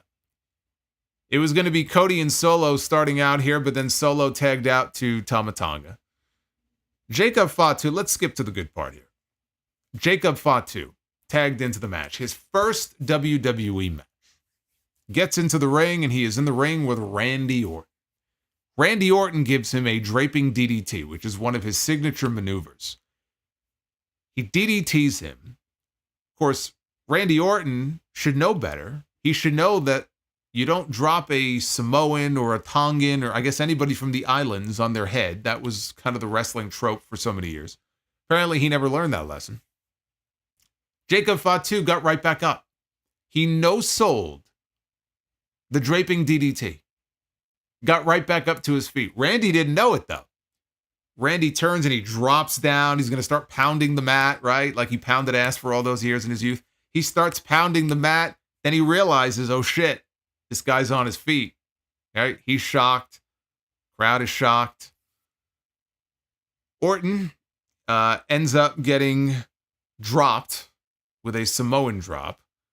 I love that, by the way. I just love what they did there in that one. Everything they have done so far, with Jacob Fatu has been spot on. Like the way that you would want Triple H and the creative team to book this man and to present this man on television has been perfect so far. Hopefully it continues. But from the moment he debuted a few weeks ago, they had him lay out three of the biggest baby faces in the entire company, including the WWE champion, on night one. His second week, he got his own entrance, separate and apart from the rest of the bloodline. And it was a pretty badass entrance. And now here in his first match, he's no-selling one of Randy Orton's signature maneuvers. So you want to portray him as this unstoppable force who's out of his mind. He's a savage and he can't be stopped and everyone's scared of him. And they've done a great job so far. They really have. So the heels isolated Kevin Owens for what felt like forever. It was a good amount of time. Owens was about to tag out. Tonga Loa, though, pulled Randy Orton off the apron to prevent the tag. Cody and Solo both tagged in. Cody power slammed him, followed up with a disaster kick. Tama Tonga ran in. He took a Cody cutter. Cody clotheslined Fatu over the top rope to the floor. He hit Solo Sikoa with a suicide dive. He rushed back into the ring. He went for a suicide dive on Jacob Fatu, who got pushed out of the way by Tonga Loa. Tonga Loa took the bullet for Jacob Fatu. And man, the thud that the back of this man's head made when it smacked the announce desk. Tonga Loa, he got knocked loopy there for a second. You could hear the smack right up against the announce desk when he fell backwards. Fatu got drop kicked, or not drop kicked, he got backdropped over the barricade by Cody. And so in the process of being backdropped into the timekeeper's area, he took out the doctor. Now, I didn't realize that it was a female doctor. They showed a replay of it in slow-mo. He gets backdropped over and his leg smacks this woman, I mean, right in the back of the head. Like the fucking doctor is going to need a doctor after this. So she took, unintended, I'm sure, she took a hell of a bump here. I don't think I've ever seen that woman there before. Usually the ringside doctor, you can kind of identify them by their face. I've never seen this woman before. Hopefully she's okay. Back in the ring with Cody and Solo. Solo accidentally nails the referee. We got a ref bump. We got a ref bump. That means fuckery is afoot. So now, again, I'm thinking now they're headlining the show with this match, and now we get a ref bump. Like maybe Roman is there. I don't know. Maybe they boarded the private jet. Maybe something else. Maybe fucking Hikuleo is going to show up. I'm thinking something is about to happen here. There's just too many things going on to where they wouldn't do something, you would think. Cody hits a crossroads on Solo, but there's no referee. So Kevin Owens decides to go up to the top rope, and he hits a frog splash on Solo. Now Randy Orton rolls into the ring and drops Solo with an RKO. So the babyfaces brought Solo outside the ring. They were preparing to deliver the same Shield triple power bomb that the Bloodline gave to Paul Heyman on the show last week. But Jacob Fatu broke things up. Fatu then came charging in towards the ring steps, and in doing so, the referee happened to roll outside, and he was standing up by the steps. He gets crushed up against the ring steps by Jacob Fatu, and now he's done for good. Now the referee has now been bumped twice, and so now he's really out. Then Kevin Owens comes from out of nowhere. He splashes Jacob Fatu through the announce desk, and they panned out a little bit to show the ringside area by the announcers, and it looks like a fucking bomb went off. Like, it is just carnage all over the place. So in the ring, Owens had Tama Tonga, and he set him up for a package pile driver. We haven't seen him do that in WWE. He went for a package pile driver. Here comes Tonga Loa. In his suit, he had one job. Now, to be fair, he did smack the back of his head against the announce desk, so maybe he was a little loopy. But he gets into the ring, and his one job was to deliver a low blow to Kevin Owens. And it looked like he did, but I guess Kevin Owens didn't feel it because he probably missed. I don't know how you miss a low blow. But Kevin Owens, the first time, he didn't react to it, so he had to stand there. He has this man in position for a package pile driver. Tonga Loa has to go for a second low blow because he botched the first one. You had one job. Now you know why he was on the outside and he was not in this match. So finally, he low blows Kevin Owens. to cut him off there. Randy Orton dropped Tonga Loa with an RKO. He took that well. But then Randy Orton got taken out by a Samoan spike from Solo Sikoa. Cody Rhodes hits Crossroads to Solo, but Jacob Fatu comes off the ropes with a Jeff Hardy whisper in the wind to take out Cody Rhodes. I bet you weren't expecting that. I'll bet you weren't expecting, well, if you know Jacob Fatu, you were. But if you weren't, I'll bet you weren't expecting him to hit a whisper in the wind. That's just a small little crumb of what this man can do. You haven't seen anything. If you're not familiar with Jacob Fatu's work, you haven't seen anything yet. He's holding back. So he followed that with an implant DDT. He goes and he rouses Solo back to his feet. Jacob holds Cody for him. Cody was defenseless at this point. And again, now I'm thinking, okay, someone's coming out. Something's about to go down. Something's going to happen. Nope. Then came the Samoan spike. And down goes Cody Rhodes. It was like WrestleMania 39 all over again. Jacob Fatu goes outside. He throws the referee back in the ring. Jason Ayers. And Solo Sikoa pins the WWE champion. He pins Cody Rhodes to win the match for the Bloodline.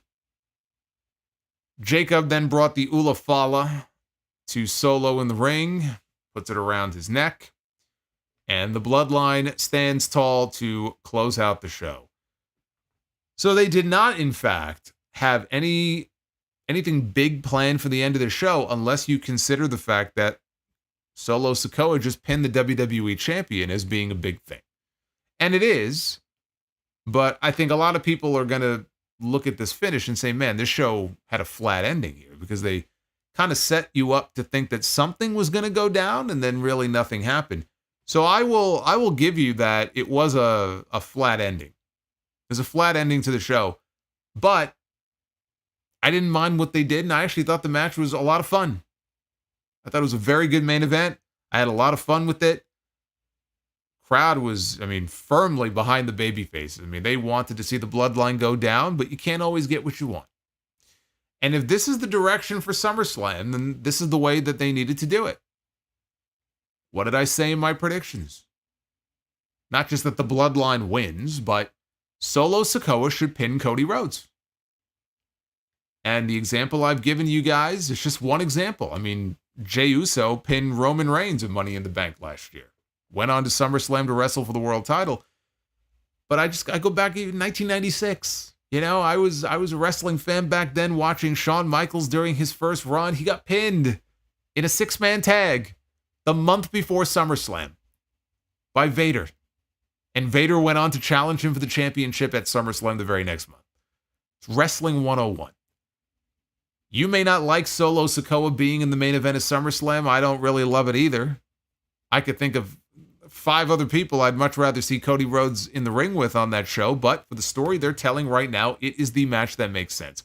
They are trying with Solo Sikoa. Maybe not everybody is buying into it so far, but they are trying with Solo to really portray him as a main event leader of this faction, as the heir apparent to Roman Reigns, which is a role that for the longest time it felt like he was being groomed for. It's kind of funny, the last time that he picked up the Ula Fala, people went nuts for it. Remember that? There was that one SmackDown where the Ula Fala was in the ring and Roman was down in the corner and Solo's there, and he reaches down and picks it up, and everybody was like dying to see him put it on. And then he ended up just handing it to Roman Reigns. And here we are now. I don't know. What was that? That could be 2 years ago now. A year and a half ago. Here we are now. People are booing this man. They're definitely, the Bloodline is getting heat. They're hitting all the right notes. But it goes to SummerSlam. He's not going to win the WWE Championship. SummerSlam is where we get the return of Roman Reigns. That's going to blow the roof off the place. Although they're in a stadium, so I don't know if there is a roof or not in Cleveland. But if there was a roof, I'm sure they'll blow it off the minute they hit that first chord for Roman's theme song. What they did here makes sense. It might not have been the sexiest finish, but it makes sense. And it capped off what I thought overall was an excellent Money in the Bank. There really were no weak spots on this show. I mean, you could look at some of the matches, and there were definitely some rough spots in some of the matches. But everything, and there's only 5 matches. These cards that Triple H does are very small. I would hope SummerSlam will have more than 5 matches, because it's SummerSlam. You got to do at least 6. They had no women's titles defended on this show. Women's tag team titles, women's world title, WWE women's title. We had the women's world title defended on Raw Monday night. But that was surprising to me. They wouldn't at least, you have 3 titles, you can't fit one on the show. They have to correct that with SummerSlam. We already know Bayley is defending against Nia Jax, so we'll get that. But I really have no issues with any of the matches on this show. I thought from start to finish, top to bottom, it was very strong. And now we move ahead to the big show this summer. It's all building to SummerSlam. The card now coming into focus. Cody and Solo, Gunther and Damian Priest, McIntyre and Punk, with a likely involvement in some way by Seth Rollins. Sami Zayn, we'll see. I'm leaning towards a fatal 4-way for the IC title, but we'll see where that goes. Logan Paul, LA Knight, US title. Makes all the sense in the world to me. Rhea Ripley, I don't know if she's going to be back in time. I hope she is.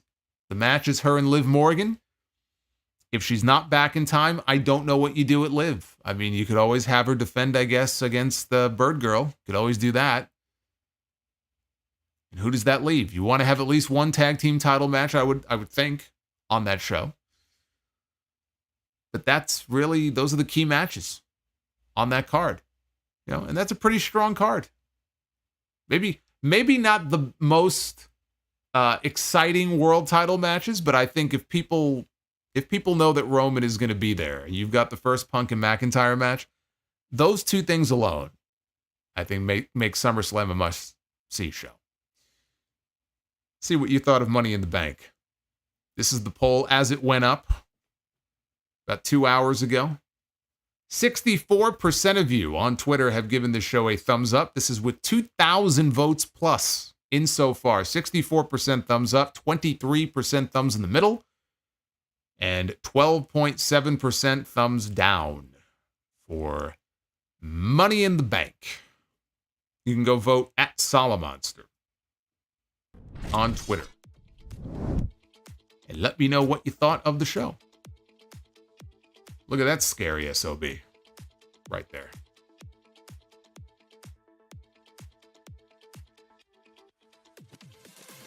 "64% wrong," says Spare Draft. Spare Draft, apparently not a fan of Money in the Bank. Let's get into your messages and find out if you guys are a fan of Money in the Bank. Owen Curtis, let me go back to some of the early ones here with Owen, who said, say what you want to about other possible opponents, but Cena versus Orton at WrestleMania 41 just makes sense. A true end of an era. It does. It does make a lot of sense. If that was to be his last match, then it would have to happen later in the year because he's wrestling the entire year. But that feels like a WrestleMania match to me. I just feel like you got to get one singles match in with them at WrestleMania. It's just crazy to me to think that they never had one. The million fucking matches they had. And Owen says, unless they do it again in Saudi in 10 years. Now, Cena made it pretty clear he's done after next year. Tommy Colella with the $20. Hey, Tommy, thank you, man. Night 1 WrestleMania main event. Cena versus Orton. Since Cena wants Orton as his retirement match. Yes, again, that's not going to be his retirement match, though. Powerful one. Cousin and I are now trying to save up for Vegas. I feel blessed and honored. I don't feel blessed and honored to hear that. No, I do not. I have one pair of skinny jeans and I'm going to wear them every week just to piss you off. That's right. You tell him, Big Dave. Powerful one, though, says, Cousin and I are now trying to save up for Vegas. It's a direction you can fuck. I'm going to get through this. I feel blessed and honored to have seen this man's entire run from start to finish. Hashtag thank you, Cena. Prince Vegeta. It was in this city 20 years ago where Randy Orton beat Stevie Richards for his first world title. What a moment. I remember that very well. It was SummerSlam 04 when he beat Stevie in the middle of the ring. And he got dumped by Evolution the very next night. The Real CS says, I'm not ready for Cena's retirement. He is my OG fave. Well, look, I mean, all your faves eventually have their final moment. Cena is no different. Father Time catches up to all of us. Some quicker than others. But Cena's had a good run. All good things must come to an end.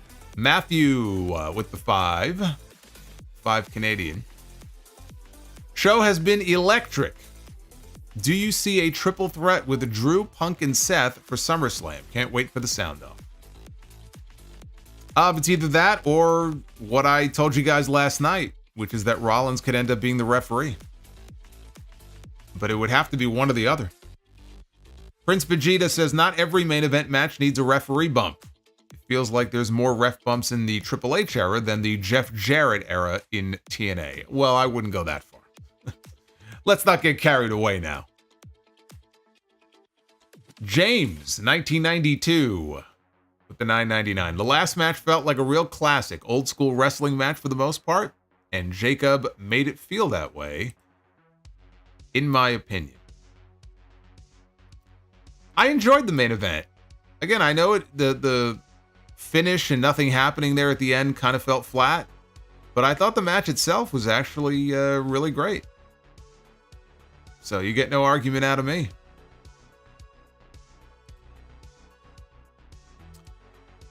Let's see if there's any other early ones I missed before we get to the list here. Don't want to miss anybody. Oh boy, we got a whole bunch of them here. All right, here we go. Let's pick up with Piscopo. Not Piscopo. I am the learning tree. Oh no. Thanks, guys. I'd rather watch a Joe Piscopo movie. Fucking learning tree. It's not Piscopo, it's Pisco. 95. Hey Solo, hope you're doing okay. Very disappointed with this PLE. The worst part is the card for SummerSlam so far looks dull. Can't fathom a world where Cody versus Solo for the main event is a hot match. Triple H did not cook tonight.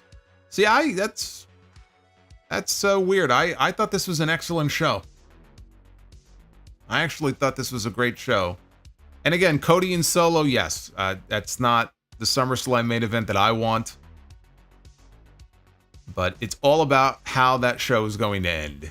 And I assure you, that show is not going to end with Cody Rhodes just beating Solo and going off the air. They're setting up for something big on that show. Jeremy, if you want specific super chats, check the description down below. They're all listed there. Clamp God, get a medic for the medic. Yeah, really. I mean, I'm telling you, man, that doctor, she took a hell of a bump. Hype Man Slimy, notice green shirt guy changed his color to white. Yes, because I am wearing green tonight, and like Taz, I've trademarked it, and nobody else can wear the color green. So I sent him a cease and desist, and I told him, fuck off, you can no longer wear green. I wear it now. You're looking at the new Green Man. Superman Bass Fisher. It's Tiffy time. That's right. Anderson Blitz. With Cena retiring in 2025, I hope he gets one last championship reign. I legitimately cried hearing my hero announcing the end of his story. Thank you, Cena. James says, leave a like. That's true. Definitely hit that like. If you want to be the booker here in a little bit, make sure you hit that thumbs up. I don't know where we're at, but hopefully we are somewhere in the 700 and 800 range. I don't have it in front of me. Alex with the 22 says, Brother Solo, besides the biggest names like Roman, Cody, or CM Punk, what up-and-coming young talent would you like to see have matches with John Cena before he retires? There isn't any one talent I really want to see Cena in the ring with, as far as like the young crop. I think Cena and Bron Breakker, though, is probably going to happen next year. So I'll say Cena and Bron would be my choice. SMG Kobe with the 1999. Punk could have screwed Drew during the ladder match and put the case on someone who could have used it. What's the point of the briefcase if they waste it the same night? I mean, look, I made my point earlier. We don't need the briefcase anymore. I'd get rid of the fucking thing if it were up to me. You're lucky they even have one anymore. The point of the briefcase was exactly what they did tonight. The point was to do the failed cash-in. That was the point. Let's game this out, okay? Because I know people are very hung up on this whole briefcase thing. So let's think about this. If McIntyre doesn't win the briefcase, right? Let's say Punk interferes in the ladder match. McIntyre doesn't win the briefcase, right? LA Knight wins the briefcase. We know LA Knight is going to be challenging for the United States Championship, so he doesn't need the briefcase at this time. I wanted him to win last year. He didn't win. He doesn't need it right now. He's got a different story. He's going some other direction, okay? Jey Uso. Jey Uso winning the briefcase? Yeah, I could have seen that, and Jey Uso is very popular. Is Jey Uso going to cash in to win the World Heavyweight title? I don't see him winning the World Heavyweight title, especially not if Gunther wins the title next month. He ain't getting his hands on that World Heavyweight title. So what's he going to do? He's going to cash in for the WWE title? Who's he going to cash in on? Cody Rhodes? It doesn't really work. There is no obvious cash in for Jey. I mean, you could have him carry it for a year, I guess. Maybe in 9 months, there'll be an opportunity for him to cash in. But it doesn't even really work for him. Chad Gable is the only other one I would have really even considered putting the briefcase on. Chad, yes, you could come up with a potential World Heavyweight title scenario for him. Maybe you could even use it where he uses it to cash in for the Intercontinental title. Like Austin Theory challenge for the US title. Only this time he actually wins it. But the chances of them using the briefcase to cash in for a lesser title, I don't think that was going to happen. So that leaves you with Andrade. I mean, give me a fucking break. And Carmelo Hayes. All right, so Carmelo Hayes carries the briefcase around for 6 months and then probably cashes in and fails. Like, it wasn't like there was another really obvious, immediate great option to carry the briefcase around. Well, yeah, Damian Priest carried the briefcase around for almost a full year. All right, like 9 months. We don't need the Money in the Bank winner every year to carry the briefcase for 9 fucking months. And there was nobody else where an immediate cash-in in the next month or two really would have made a whole lot of sense. Did we really need the Money in the Bank briefcase to go to somebody else this year with that lineup? I don't think so. I don't think we did. But Kobe also says, he says, Fatu rather, stole the show. He's a mix of Jeff Hardy and Umaga. Yeah, I've seen comparisons made. What was the comparison that somebody else made? He was a mix of like Will Ospreay and oh god, it was like yeah, it was like Will Ospreay. Maybe he was like a mix of Will Ospreay and some brawler. I forgot who it was. It was a good comparison though. It's a mix of power and a mix also of great agility. He can do things in the ring that you wouldn't expect him to be able to do. And he was doing that when he was probably 30 or 40 pounds heavier than he is now. Now he's shed weight. He's in the best condition I've ever seen him in. Probably the best condition he's ever been in his entire career. So if he was doing that stuff before, imagine what he could do now. He brings all of these qualities together. Very unique in that way. Oz and Glorious, my boy Oz. Thank you for the 12.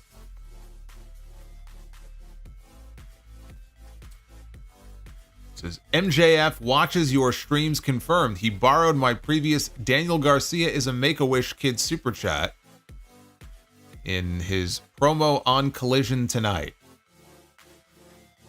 Also, fuck the Fed. Thanks, guys. Thank you, Oz. Forgot. Now I have to go back and I have to check out Collision before I record tomorrow. Slipperhouse. It's only right that Baron Corbin also retires John Cena. Don't you dare. Don't you dare. Don't even say it. Hype Man Slimy. When do you want to retire, Solo? When do I want to retire? I've already got my retirement planned out for 2031. So we got a ways before then. Rojo Bear, John Cena's final opponent should be Randy Orton. And it may well be. Base Beerus, loving this Money in the Bank stream and yellow graphic and frame. Yeah, I mean, they had the yellow color scheme this year, and so I wanted to replicate it. I like it. It's different. It's not the usual dark colors. Hope you enjoy it. I did it all myself. Elijah Davis with the $9.99. Hey, brother Solo, been listening since the TV Tracks days and finally decided to say hello. Well, hello, Elijah. How are you? Thanks for getting me back into wrestling, and also thanks for getting me through my last deployment. Take care. Well, you're very welcome, Elijah. You're always welcome here on these streams, and I thank you for the support. Thank you very much. And thank you to the 1900s still hanging with me here at almost 1 in the morning. You guys are awesome. Jerome Eugenio, I know eventually Bron Breakker will win the IC title, but having him lose cleanly so early in his main roster run just doesn't feel right. Jerome, it's fine. Honestly, it's fine.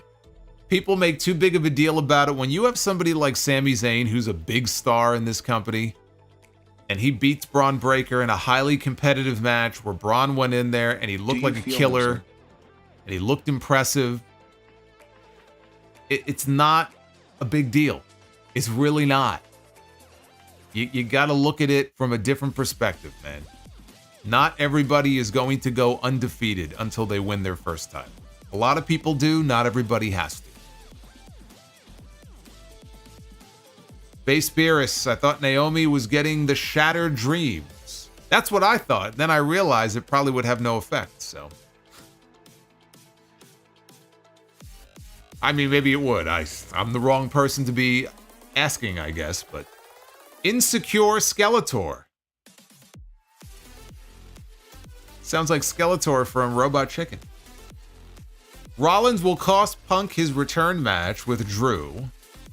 What else would Rollins do at SummerSlam since you can't challenge Priest for the title? I already told you. He could be the guest referee or the guest enforcer. Jonathan Bordeaux. Seth pinned Priest. That was a botch. Yep, he was a music botch. Seth Rollins has a legitimate claim to the World Heavyweight title, but he ain't going to be wrestling for it at SummerSlam. Actually, he's not going to be wrestling for it at all because he didn't win. It's a direction you can fuck. Per the stipulation, he can't fight for it. Alex dropping another $23 super chat here on the stream. Barry MK, there's been 3 Bad Blood shows, and they all had a Hell in a Cell match. They better keep that up. They're going to have a Hell in a Cell match. It's the entire reason why they're bringing it back. They're paying homage to the very first Hell in a Cell in 1997. You will have a Hell in a Cell match. It will involve Drew McIntyre and CM Punk. The Carlosis need to change the name of the match to Botches in the Bank. Happy there appears to be no injuries, though. Well, there's always a risk involved when you do stupid shit off of ladders and onto ladders and ladder bridges. Every time I hear that sound, every time I hear that steel sound when they throw the ladder at somebody or they get slammed on it. I cringe. Drew Johnson. Look at Drew. This was 2 hours ago, but I don't know if Drew is still with us. Drew, I am saluting you. I hope you are still with us, Drew. I really hope Drew is still hanging around. Oh my God, a super chat bomb. He dropped the bomb. That's a bigger bomb than the New York Mets. He dropped the bomb on me. Acknowledge me, Solomonster. HBK is the GOAT. So saith Drew Johnson. I think I know what your favorite Hell in a Cell match is. It's probably mine. The very first one. Very first Bad Blood. Hype Man Slimy. Settle a bet. What is your favorite super chat? It's the Cody bomb. Of course, it's the highest one. Did you think I was going to say something else? RB65. Bad blood? Oh, sweet bad blood. It sings to me. Enough to make a man sick. RB, thank you. James 1992. Tie briefcase says Voight. So, what? Is that supposed to say the briefcase? Did the briefcase say Vought on it? I didn't think the briefcase itself had actual branding on it, but maybe it did. I thought it was just the piece that it was hooked to. Kevin Dunn's Beaver. Taylor Swift won a Super Bowl and soon a WWE title.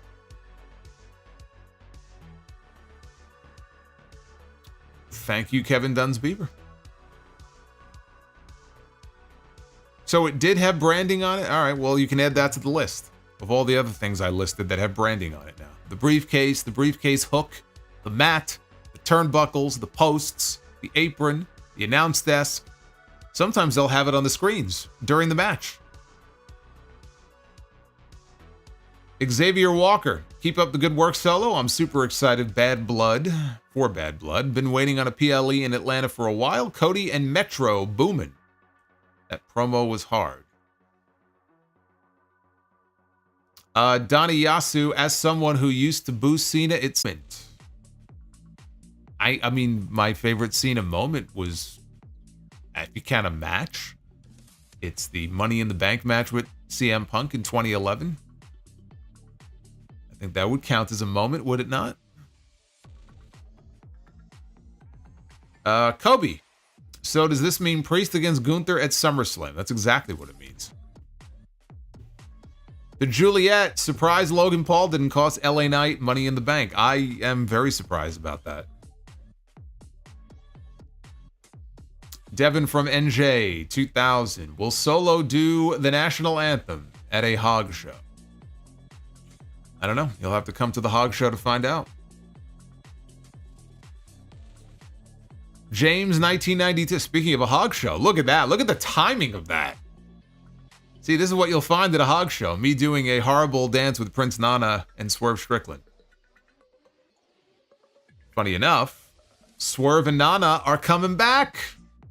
They're at the next Hog show, High Intensity. Our biggest show of the year, July 26th. Swerve and Prince Nana are back. Only this time, he is the AEW World Champion. He's going to bring the title with him. Maybe I could show him my improved dance moves. What do you think? James says, Solo, you're the man. Been listening since 2010. Holy shit.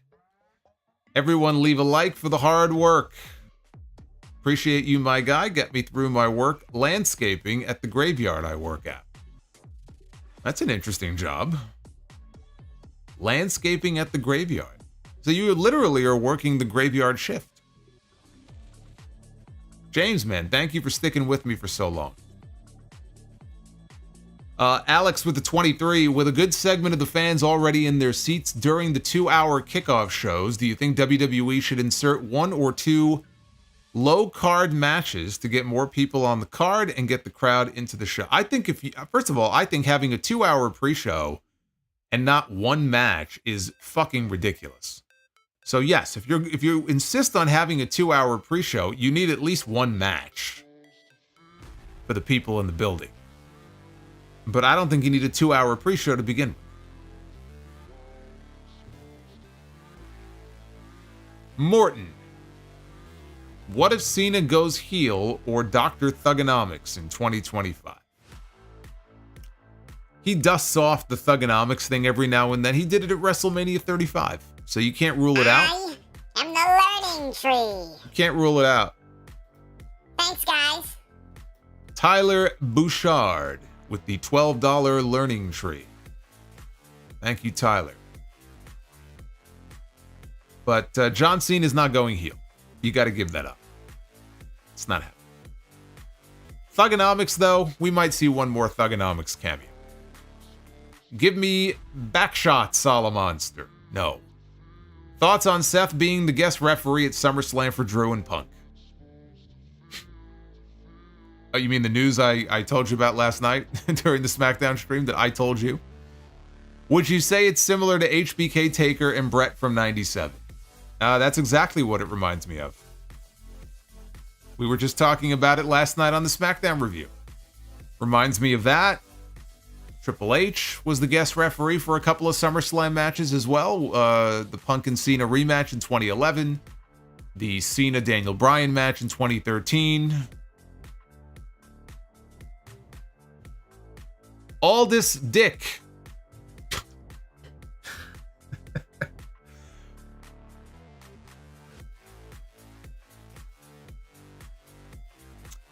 Doug Basham should be the next WWE champion. I don't know what Doug Basham is up to. Maybe he's busy with Aldous Dick. Thank you for the $2. Justin G. Of John Cena's 729 television matches, Orton is in 91. That's one out of every it's one out of every 6. That's a lot. That's a lot. Yeah, they've had a lot of Hey, you know what I remember? Talk about old times. I remember when John Cena and Randy Orton beat the entire Raw roster, 17-on-2. Those were the good old days. Justin says, sorry I can't math. 12.48% is 1 for 8. So you gotta get your math right, man. Now I'm spouting off bad math. Come on, man. I'm trusting you with this. James says, leave a like. Only takes a second. Thank you, James. James is my biggest cheerleader here. Thank you, James. We are currently at 822 likes. Oh, we're so close to 1,000. We're so close to 1,000 before I get out of here. Is it possible? Can we do it? We're so close to 1,000 likes. Colin C. So, with Punk ruining Drew McIntyre's day once again, do you think we are getting a Hell in a Cell match with them at Bad Blood? Yes, that's why they're doing Bad Blood. Dallas with the $10 super chat. I personally would let's see, lint. I personally would lint to Cena be a booker. You mean like? Where did lint come from? I'm going to assume you meant like. Seeing veterans like Dusty, Triple H, HBK, etc. book is always interesting because you will see what they liked about wrestling and its presentation and storytelling. Yeah, but John Cena has a career in Hollywood. He doesn't have time to be a booker. That's the thing. He's not. I don't see him being an agent. I don't see him being a producer. I don't see him being a trainer. I don't see him being a booker. I'd be the booker every week. We're going to be the booker in a little bit. John Cena will not be the booker. I understand your point. I think it's a valid point, but I just don't see how he would ever be able to make the commitment to a job like that. Is lint even a word? Of course lint is a word. Yeah. Like you have lint in your belly button. Ray Wrighton. What year did you think Money in the Bank jumped the shark? I don't know if it was a specific year, but I would say I've felt this way probably for... I've probably felt this way for at least 3 or 4 years now. It's not like it's some sudden thing. It just lost its appeal for me after a certain amount of time. And, you know, you go with the same tired cash in, and because very few people actually call their shot in advance. So it's mostly the same kind of cash in. It just gets old.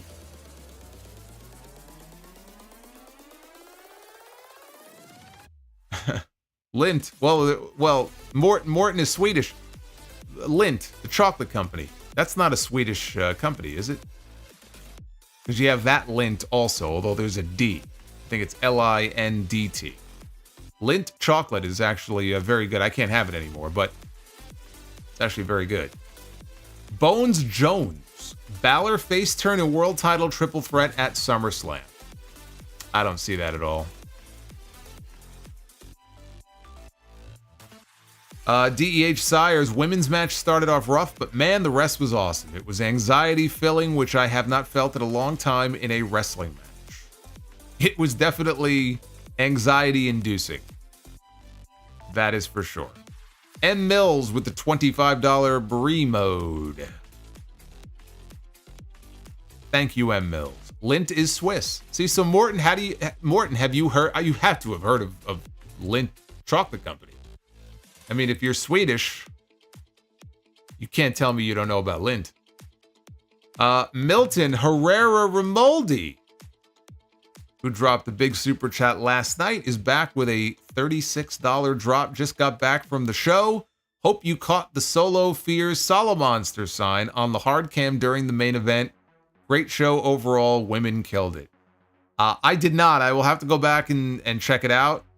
And I haven't checked my tweets. If somebody took a screenshot of it, I was so into the match and taking my notes, and my head was down for part of the time, so I didn't see it. But Milton, I got to thank you for representing the sound off in Toronto tonight in Money in the Bank and getting some FaceTime for the show. If anybody has a screenshot that you want to send me, send it over to me. But thank you, Milton. Rizzo with the 23. I just want to download this super chat when my boss wants to give me some crap to deal with. That's the off is the direction you can fuck super chat. I've got a few people myself who I'd like to tell that to. Hoffenheim, did you pin Cody Solo? I did.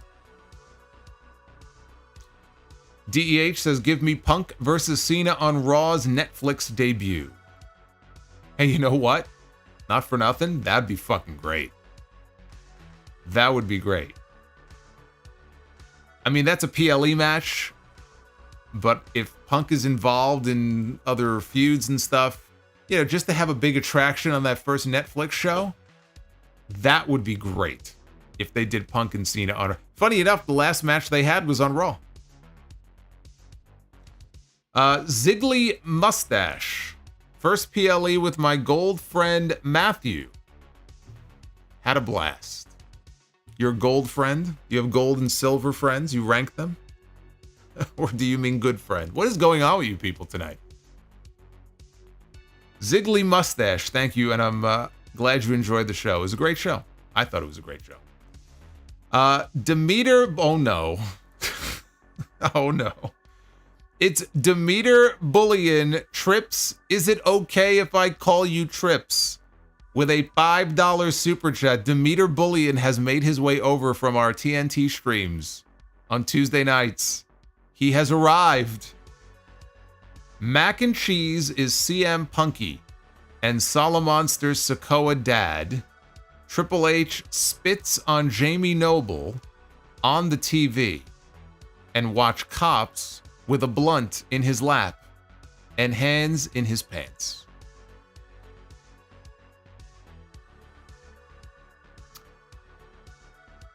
I don't even know what to say to that. Demeter Bullion with the $5 super chat. It's good to see you, Demeter. I'm sure we will be seeing you on Tuesday night on the other channel.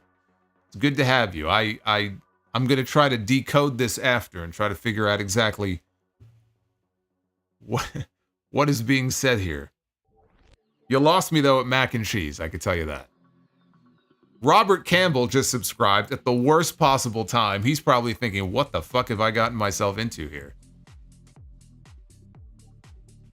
Rizzo with the 10. Whether it's Tonga Loa's fault or not, that's 2 botches now. He almost botched his debut, which again, it was loud in that building, so he may have missed his cue.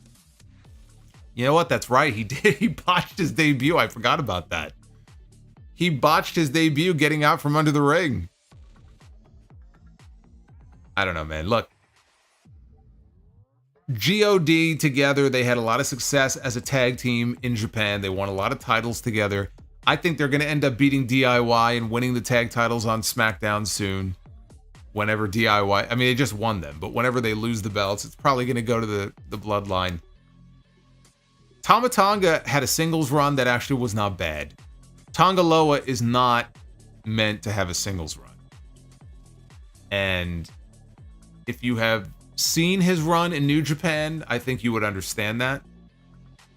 He's better off in a tag team. But he's had a few rough nights. You can blame it on the loudness of the arena in France. You can blame tonight on... Again, he smacked the back of his head on the announce desk at one point. Maybe that had something to do with it. I don't know. But yeah, he's had a few rough moments. Tyler Bouchard is a Sound Off legend. Look at this guy. You are a legend, my friend. Thank you for being a channel member. Legend. That feeling when your name is Loa and you can't low blow. HBKC83, heard you mention Pac earlier. Who takes a better DDT between Pac and RVD? Pac. RVD takes a better pile driver. Pac takes a better DDT. Hoffenheim. My brother didn't believe me when I spoiled the ending that Solo will pin Cody to set up the SummerSlam main event. Well, that's because your brother doesn't listen to me. So you need to try to recruit him to start listening to the Sound Off and watching these streams. And then he'll be more educated. DEH says Rossi was sweating bullets with that Io and Zoe spot. Oh, you know what? Yeah, that's right. That's right. I forgot about that. Io Sky is scheduled to wrestle in Japan for Marigold next Saturday. Rossi was man, he had his fingers and toes crossed on that spot. That's right. Io Sky and AJ Styles are both wrestling in Japan for different promotions next weekend. We're getting AJ Styles against oh gosh. Forgot who he's wrestling. Do you believe this? What is it, 1 o'clock in the morning? 1:03? Remind me who he's wrestling, for God's sakes. I forgot who it was. Oh, man. Having a senior moment. Marufuji, of course. Marufuji, the fuck is wrong with me? Naomichi Marufuji. And AJ Styles is happening next weekend. Oh, man. Ziggly Mustache. Got a kick out of some people in our section chanting "This is awesome," followed by dog barks instead of claps during Breakker and Zayn. Yeah, they've been doing the dog bark since he debuted in NXT. $1. I'd rather see Jacob Fatu against Cody at SummerSlam. So would I, but that doesn't fit the story. Jacob Fatu is not the tribal chief. Solo Sikoa is. The Real CS, Punk versus Cena, Money in the Bank 2025 in Chicago. I like the idea of Punk and Cena on that first Netflix Raw. Old man Solomonster with his 40 years. I don't know, man. I stream so much. I have these brain farts sometimes where my brain locks for a second. Maybe I should run for president. What do you think? Hoffenheim, I was partying when I heard that Cena will retire. Damn, I nearly was emotional with tears. It's all right, brother. He's not going anywhere yet. He's got a whole year. He's going January through December. So you got John Cena for a while yet.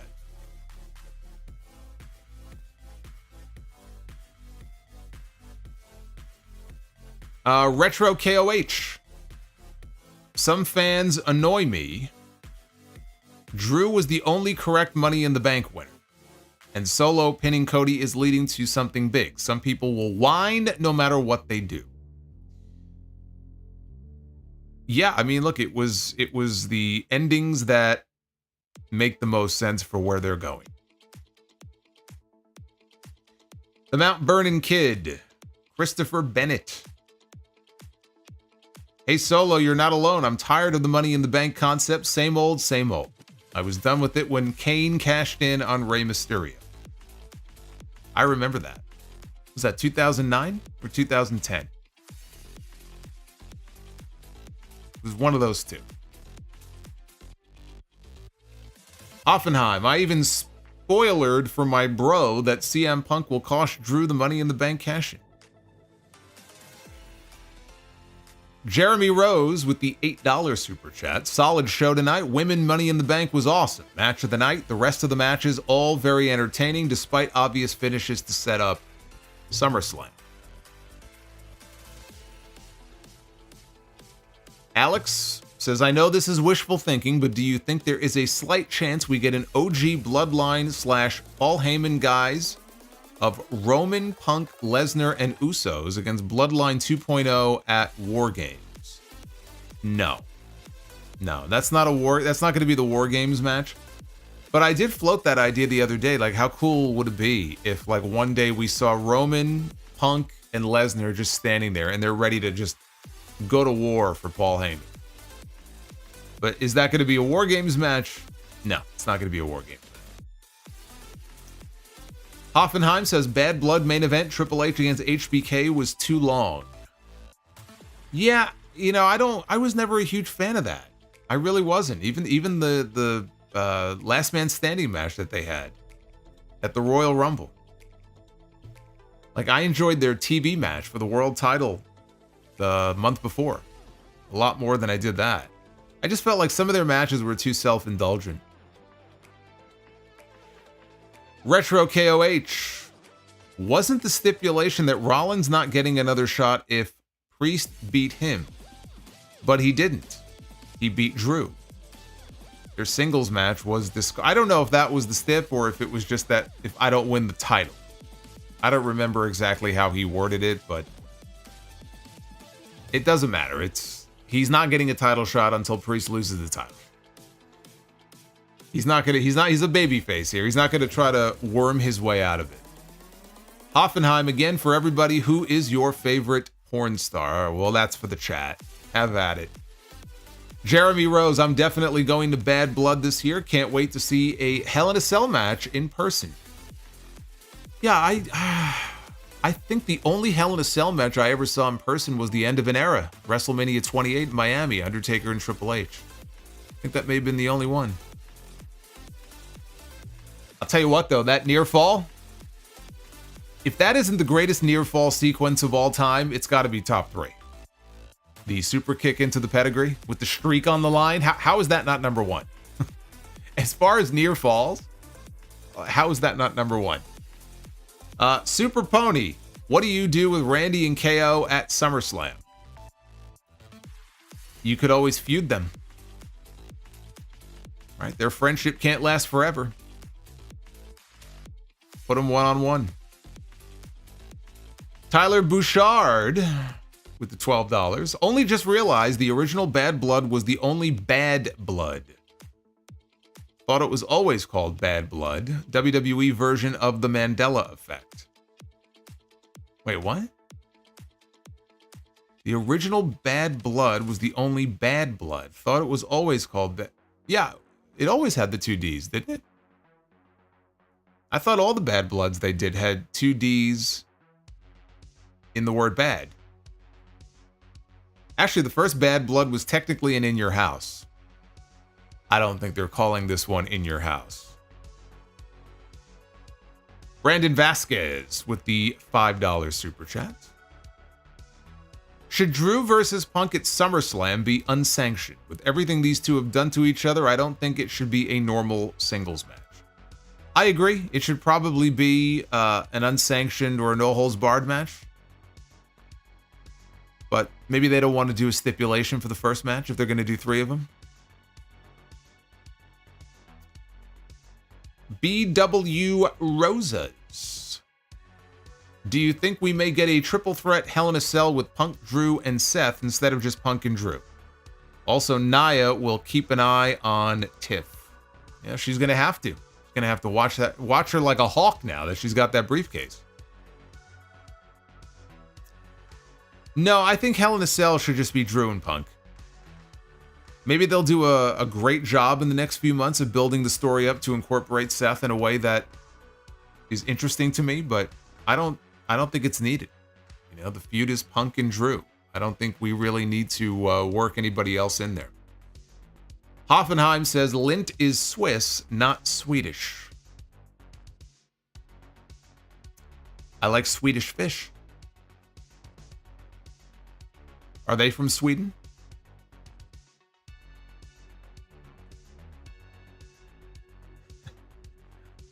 It's like, what's next to USA? USB. Anyway. Alex says, what are your thoughts on why Christopher Daniels never signed to WWE? I think that they probably thought he was too small.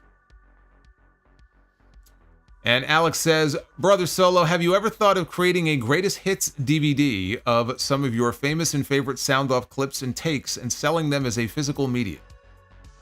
No. Physical media is all but dead. It would cost me more to make them than it would to sell them and make anything back from what I'm spending. It wouldn't make any sense, and I wouldn't sell it anyway. I'll put together a highlights video one year. I did that one year, actually. There was a year in review video I did. I think maybe at the end of 2020 I did it. It was so time consuming. But I have clips from every year that I have been doing the video streams. So I don't know if I'll ever use them or not, but I clip a lot of stuff, a lot of funny moments. Every now and then I look back on stuff from like 2020 and 2021. 10 years from now, I'll look back on this and I'll be reading Demeter Bullion super chat, thinking to myself, what the fuck? Scratching my head, wondering what I've done with my life. Prince Vegeta, that Cody Bad Blood ad makes me think about that Stakeout episode of Seinfeld. Here's to feeling good all the time. Is that the scene where Newman was flossing his teeth in the car and then took the floss and put it on the dashboard? Jerry almost puked. Power Spying Games, another porn question. Oh boy. Well, it's after dark, so people get very excited. Or maybe just when they see me on screen. I don't know. I can't blame you. Mario DeRose, will you ever bring back Buy or Sell to the Sound Off? It never went away. I don't do them every week, but I think I just did a Buy or Sell last week. They never went away, Mario. They're still there. Morton says, why does Bret Hart dislike Triple H? I mean, it goes back to the screw job in Montreal. He's never thought very highly of Triple H. And Bleed Boston. Who do you think will have the better career when all is said and done? Kevin Owens or Sami Zayn? Neither will ever be a top guy, but both careers have been excellent. Top guy. They've been a top guy for almost their entire run in WWE. I mean, not everybody can be the John Cena face of the company or the Roman Reigns face of the company, but Owens and Zayn have been top guys for years now. As far as who will have the better career, I think that they're so intertwined and their careers are so similar and have been so parallel to each other in many ways it's hard to say that one will end up better than the other. I think they're both on the same track. But if I had to say that one will end up having more weight than the other, I probably would go Kevin Owens. But I think they're pretty even. And Von Tell with the $4.99. What was worse this year, Jay and Jimmy's match at WrestleMania or Billy Gunn looking like 1997 Goldberg against Jay White? I'm going to go Jimmy and Jay, considering how much that match was built up. And it was a big match at WrestleMania and it shit the bed, as opposed to a random television match between Billy Gunn and Jay White.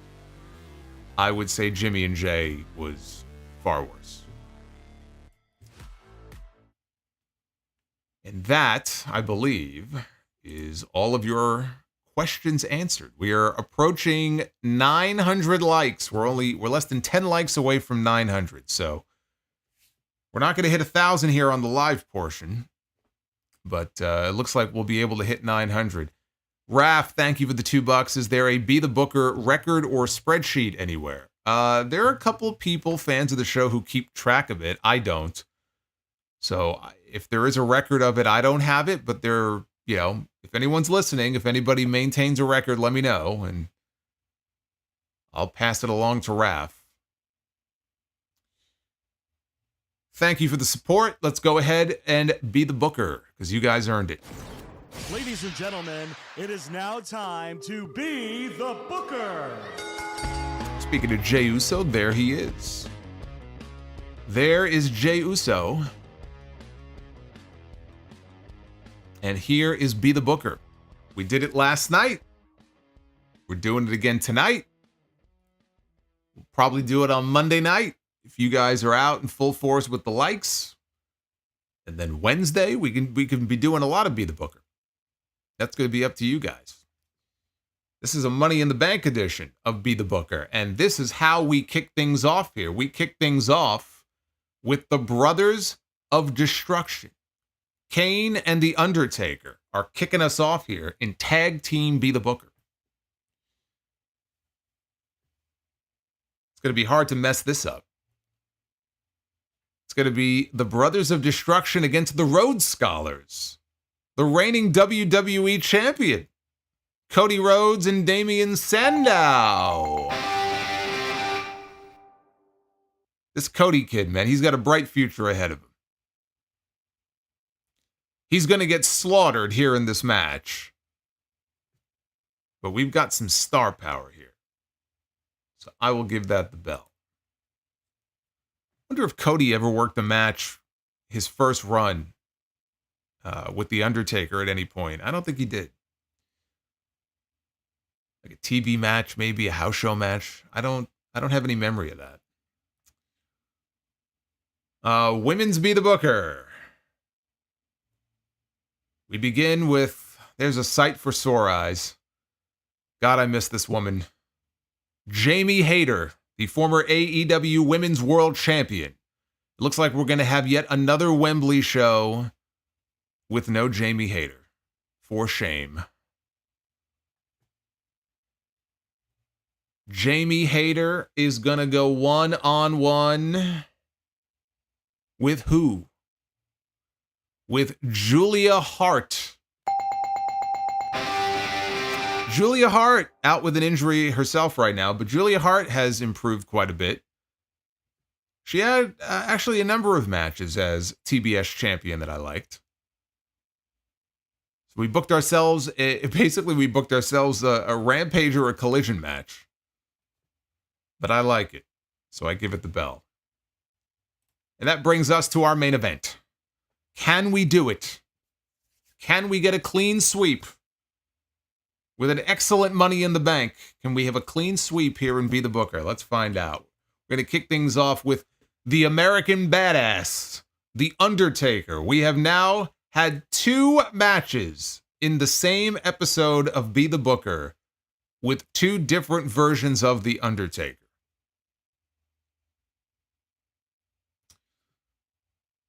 So let's see who the Undertaker is going to be rolling down to the ring to step into the ring with. Pulling double duty is the Undertaker. That's right. It'll be the Undertaker against. Oh, for fuck's sake. Oh my God. The horror. The horror. We were this close to a clean sweep. And then Tyrus. A wild Tyrus appeared out of nowhere. This man, the fact that this man was the NWA World Heavyweight Champion is such a fucking disgrace. It's just, I can't get over it. This is just wrong. This image it's just wrong. Undertaker and Tyrus, though, it would have been a mid-90s WWF match. Had he been around back in the mid-90s, that would have been a WrestleMania match. Think about that. We would have had Undertaker and Tyrus at a WrestleMania one year. Oh my God. Oh my God. Of all the names I was hoping to land on, that was not the one. Should we pick a stipulation just for shits and giggles to see what kind of match that these two would have? I'm kind of morbidly curious now. I'm curious. What kind of a match would Undertaker and Tyrus have had? This I have to see. They would have had themselves a fight pit match. A fight to the death between the Undertaker and Tyrus. You think Tyrus would be able to climb up onto that platform there in the fight pit? Because I don't think so. I doubt that very seriously. Oh, man. Well, I was hoping to give you a better main event. But that's how it goes sometimes. Undertaker is beating his ass.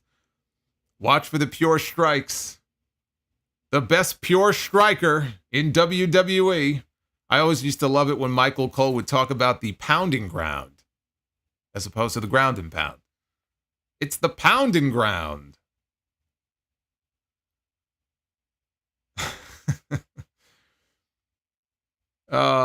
We have some more super chats here coming in late. We got Cecil Robinson. Cecil, thank you for the $4.99. Says Elsa Jean. Being with a woman like her is like having Thanksgiving every day. If you know, you know. Elsa Jean. Apparently he's very fond of Elsa Jean. He has an emoji of some corn here. I don't know what you're saying, Cecil. I don't know if Cecil eats corn the long way. I'm not sure what that means, but Cecil, thank you for the $4.99. We've got Azumarul. Been following for over a decade. For over a decade. I thought that, yeah, okay. I thought that was the letter I after that. I started reading a sentence that wasn't there. Been following for over a decade. Keep doing you. In your opinion, during your time watching WWE, what is better now and what was better back then?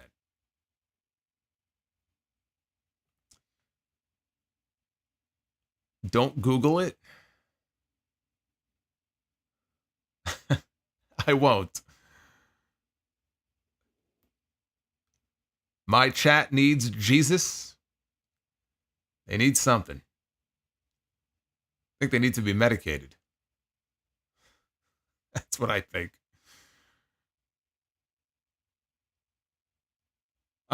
So what do I like then? What do I like now? There's a lot of things I like. I mean, we can go really way back, like 30 years ago.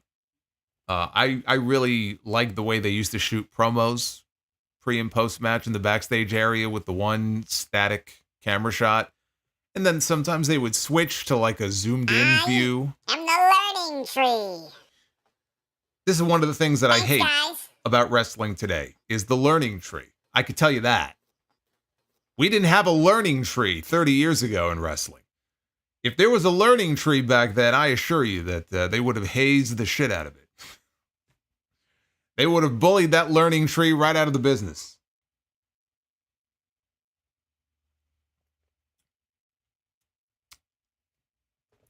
So yeah, I mean, that's one example of something I used to enjoy back then. And we used to have the squash matches on the syndicated shows to build up a new guy and to build up their moves. We don't really have that anymore. As far as what I like today, I mean, the storytelling has been top notch, more recently in WWE. I think it's been great. I think that the athleticism of the wrestlers is far superior to the way it used to be. I think that there's certainly a lot more variety in the product today than there was way back then. I think that's a good thing to have variety. We went through a period in wrestling in WWE where everybody kind of looked the same. They had to be a certain size and a certain look. And they've gotten away from that. I just feel like there's, I guess it's not what it used to be. There's still a certain look they go for, I guess, but it's not as bad as it used to be. We've gone through some horrible periods in the last 15 years of, in the Vince McMahon era, where he was just totally out to lunch and actively harming the product. And I'm so glad he's not there anymore. Just from a fan's perspective and a creative standpoint, the product is just light years ahead of where it used to be. And it actually makes me a little angry because I think of where it could have been then. But you can't go back in time and change the past. So you just sort of move past it and enjoy the fact that we're getting some great wrestling today. Arabian Night, Bron Breakker as a main eventer needs a new theme. Well, his new theme is better than the old one, and he could always get another new one.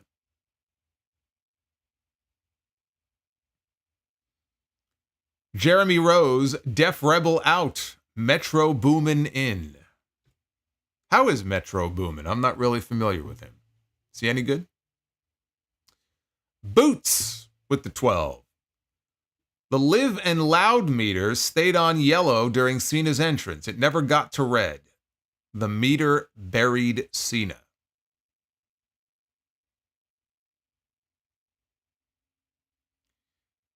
Power Spying Games, Elsa once said that she looks like Liv Morgan. Who is Elsa? Are you talking about Frozen? I had to buy a gift for a friend of mine for his kid, and she was big into Elsa, so I bought like an Elsa doll. It's the only Elsa I know.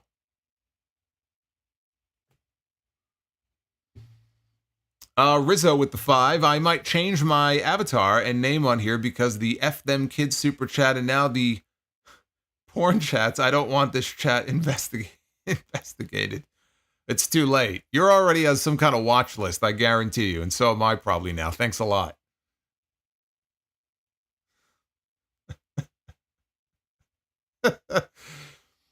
I don't know. You guys keep talking about Elsa. I thought you were talking about Frozen. Who the fuck is Elsa? Sounds like somebody who lives on a farm who has a fucking cow named Elsa.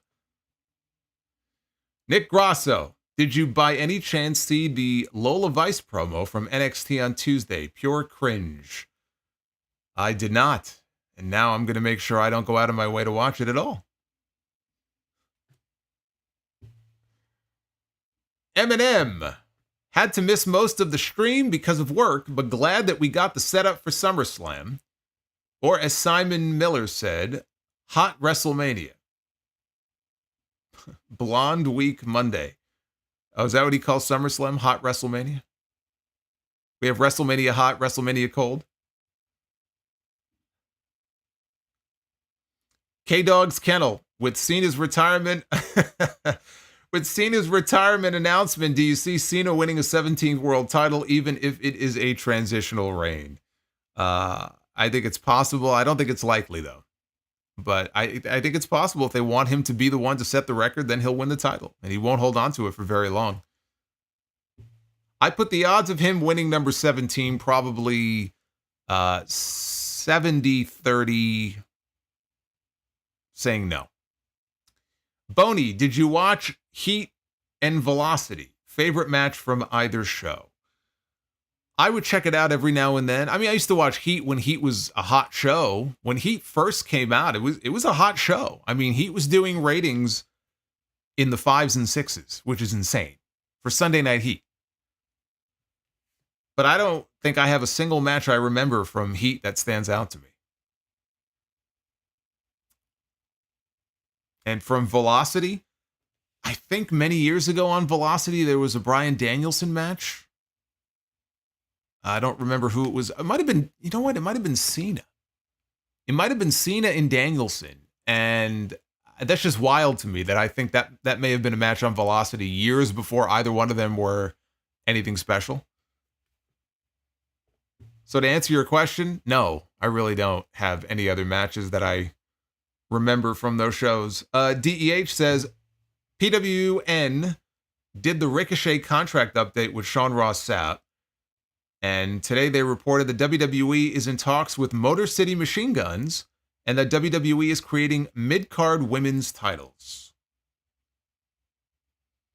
I'm surprised they haven't done it already. I said when they announced the Women's North American Championship in NXT that was a dry run for a mid-card women's title on the main roster. That's exactly what I said. It's a dry run for a women's intercontinental title. So it would not surprise me at all.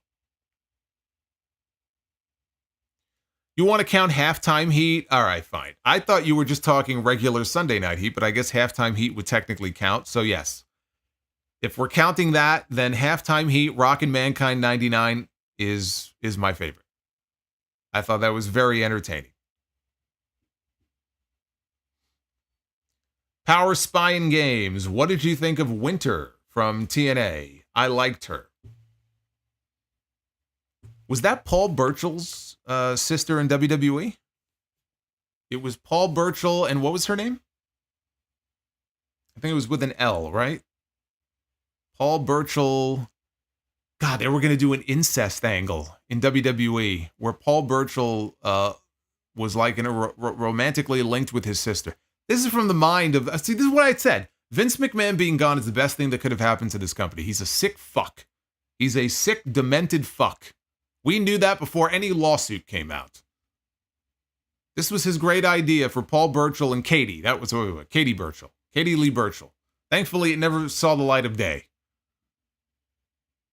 I guess we shouldn't be surprised, though, coming from the mind of a man who wanted to do a storyline where he allegedly impregnated his own daughter. When Stephanie was pregnant the first time, Vince might be the father. Sick fuck.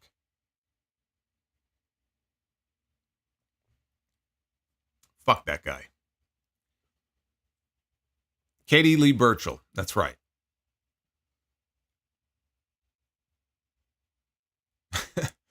Incest Vince or Shane with Stephanie. Yeah.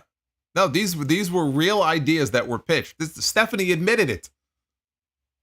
I don't know why you would admit to something like that, but all the signs were there. All the signs were there for years and years and years. Unbelievable.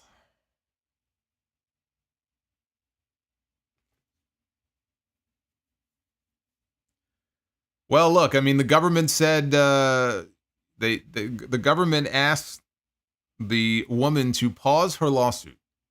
They asked Janelle Grant to pause her lawsuit because they've got something bigger brewing. But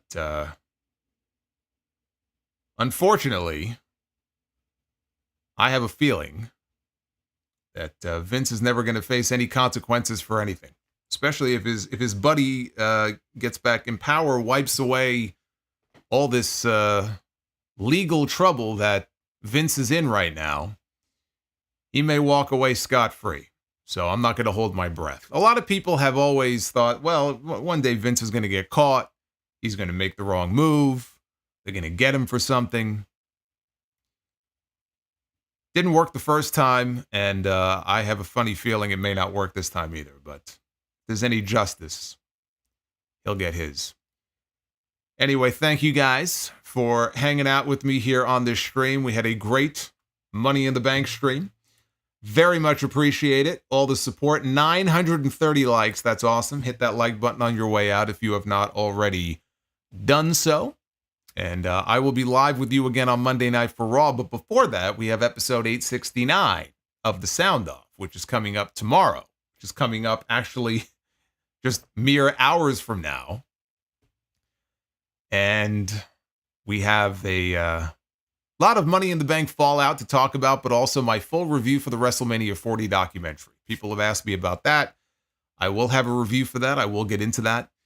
That will be on episode 869, so you will want to check that out. Hoffenheim says, Major Guns or Deborah? You know what? Major Guns was a little too big for me. I just think they get to a point where they're too big. And I just don't find that overly attractive. I'll go Deborah. That's what I'm going to go with.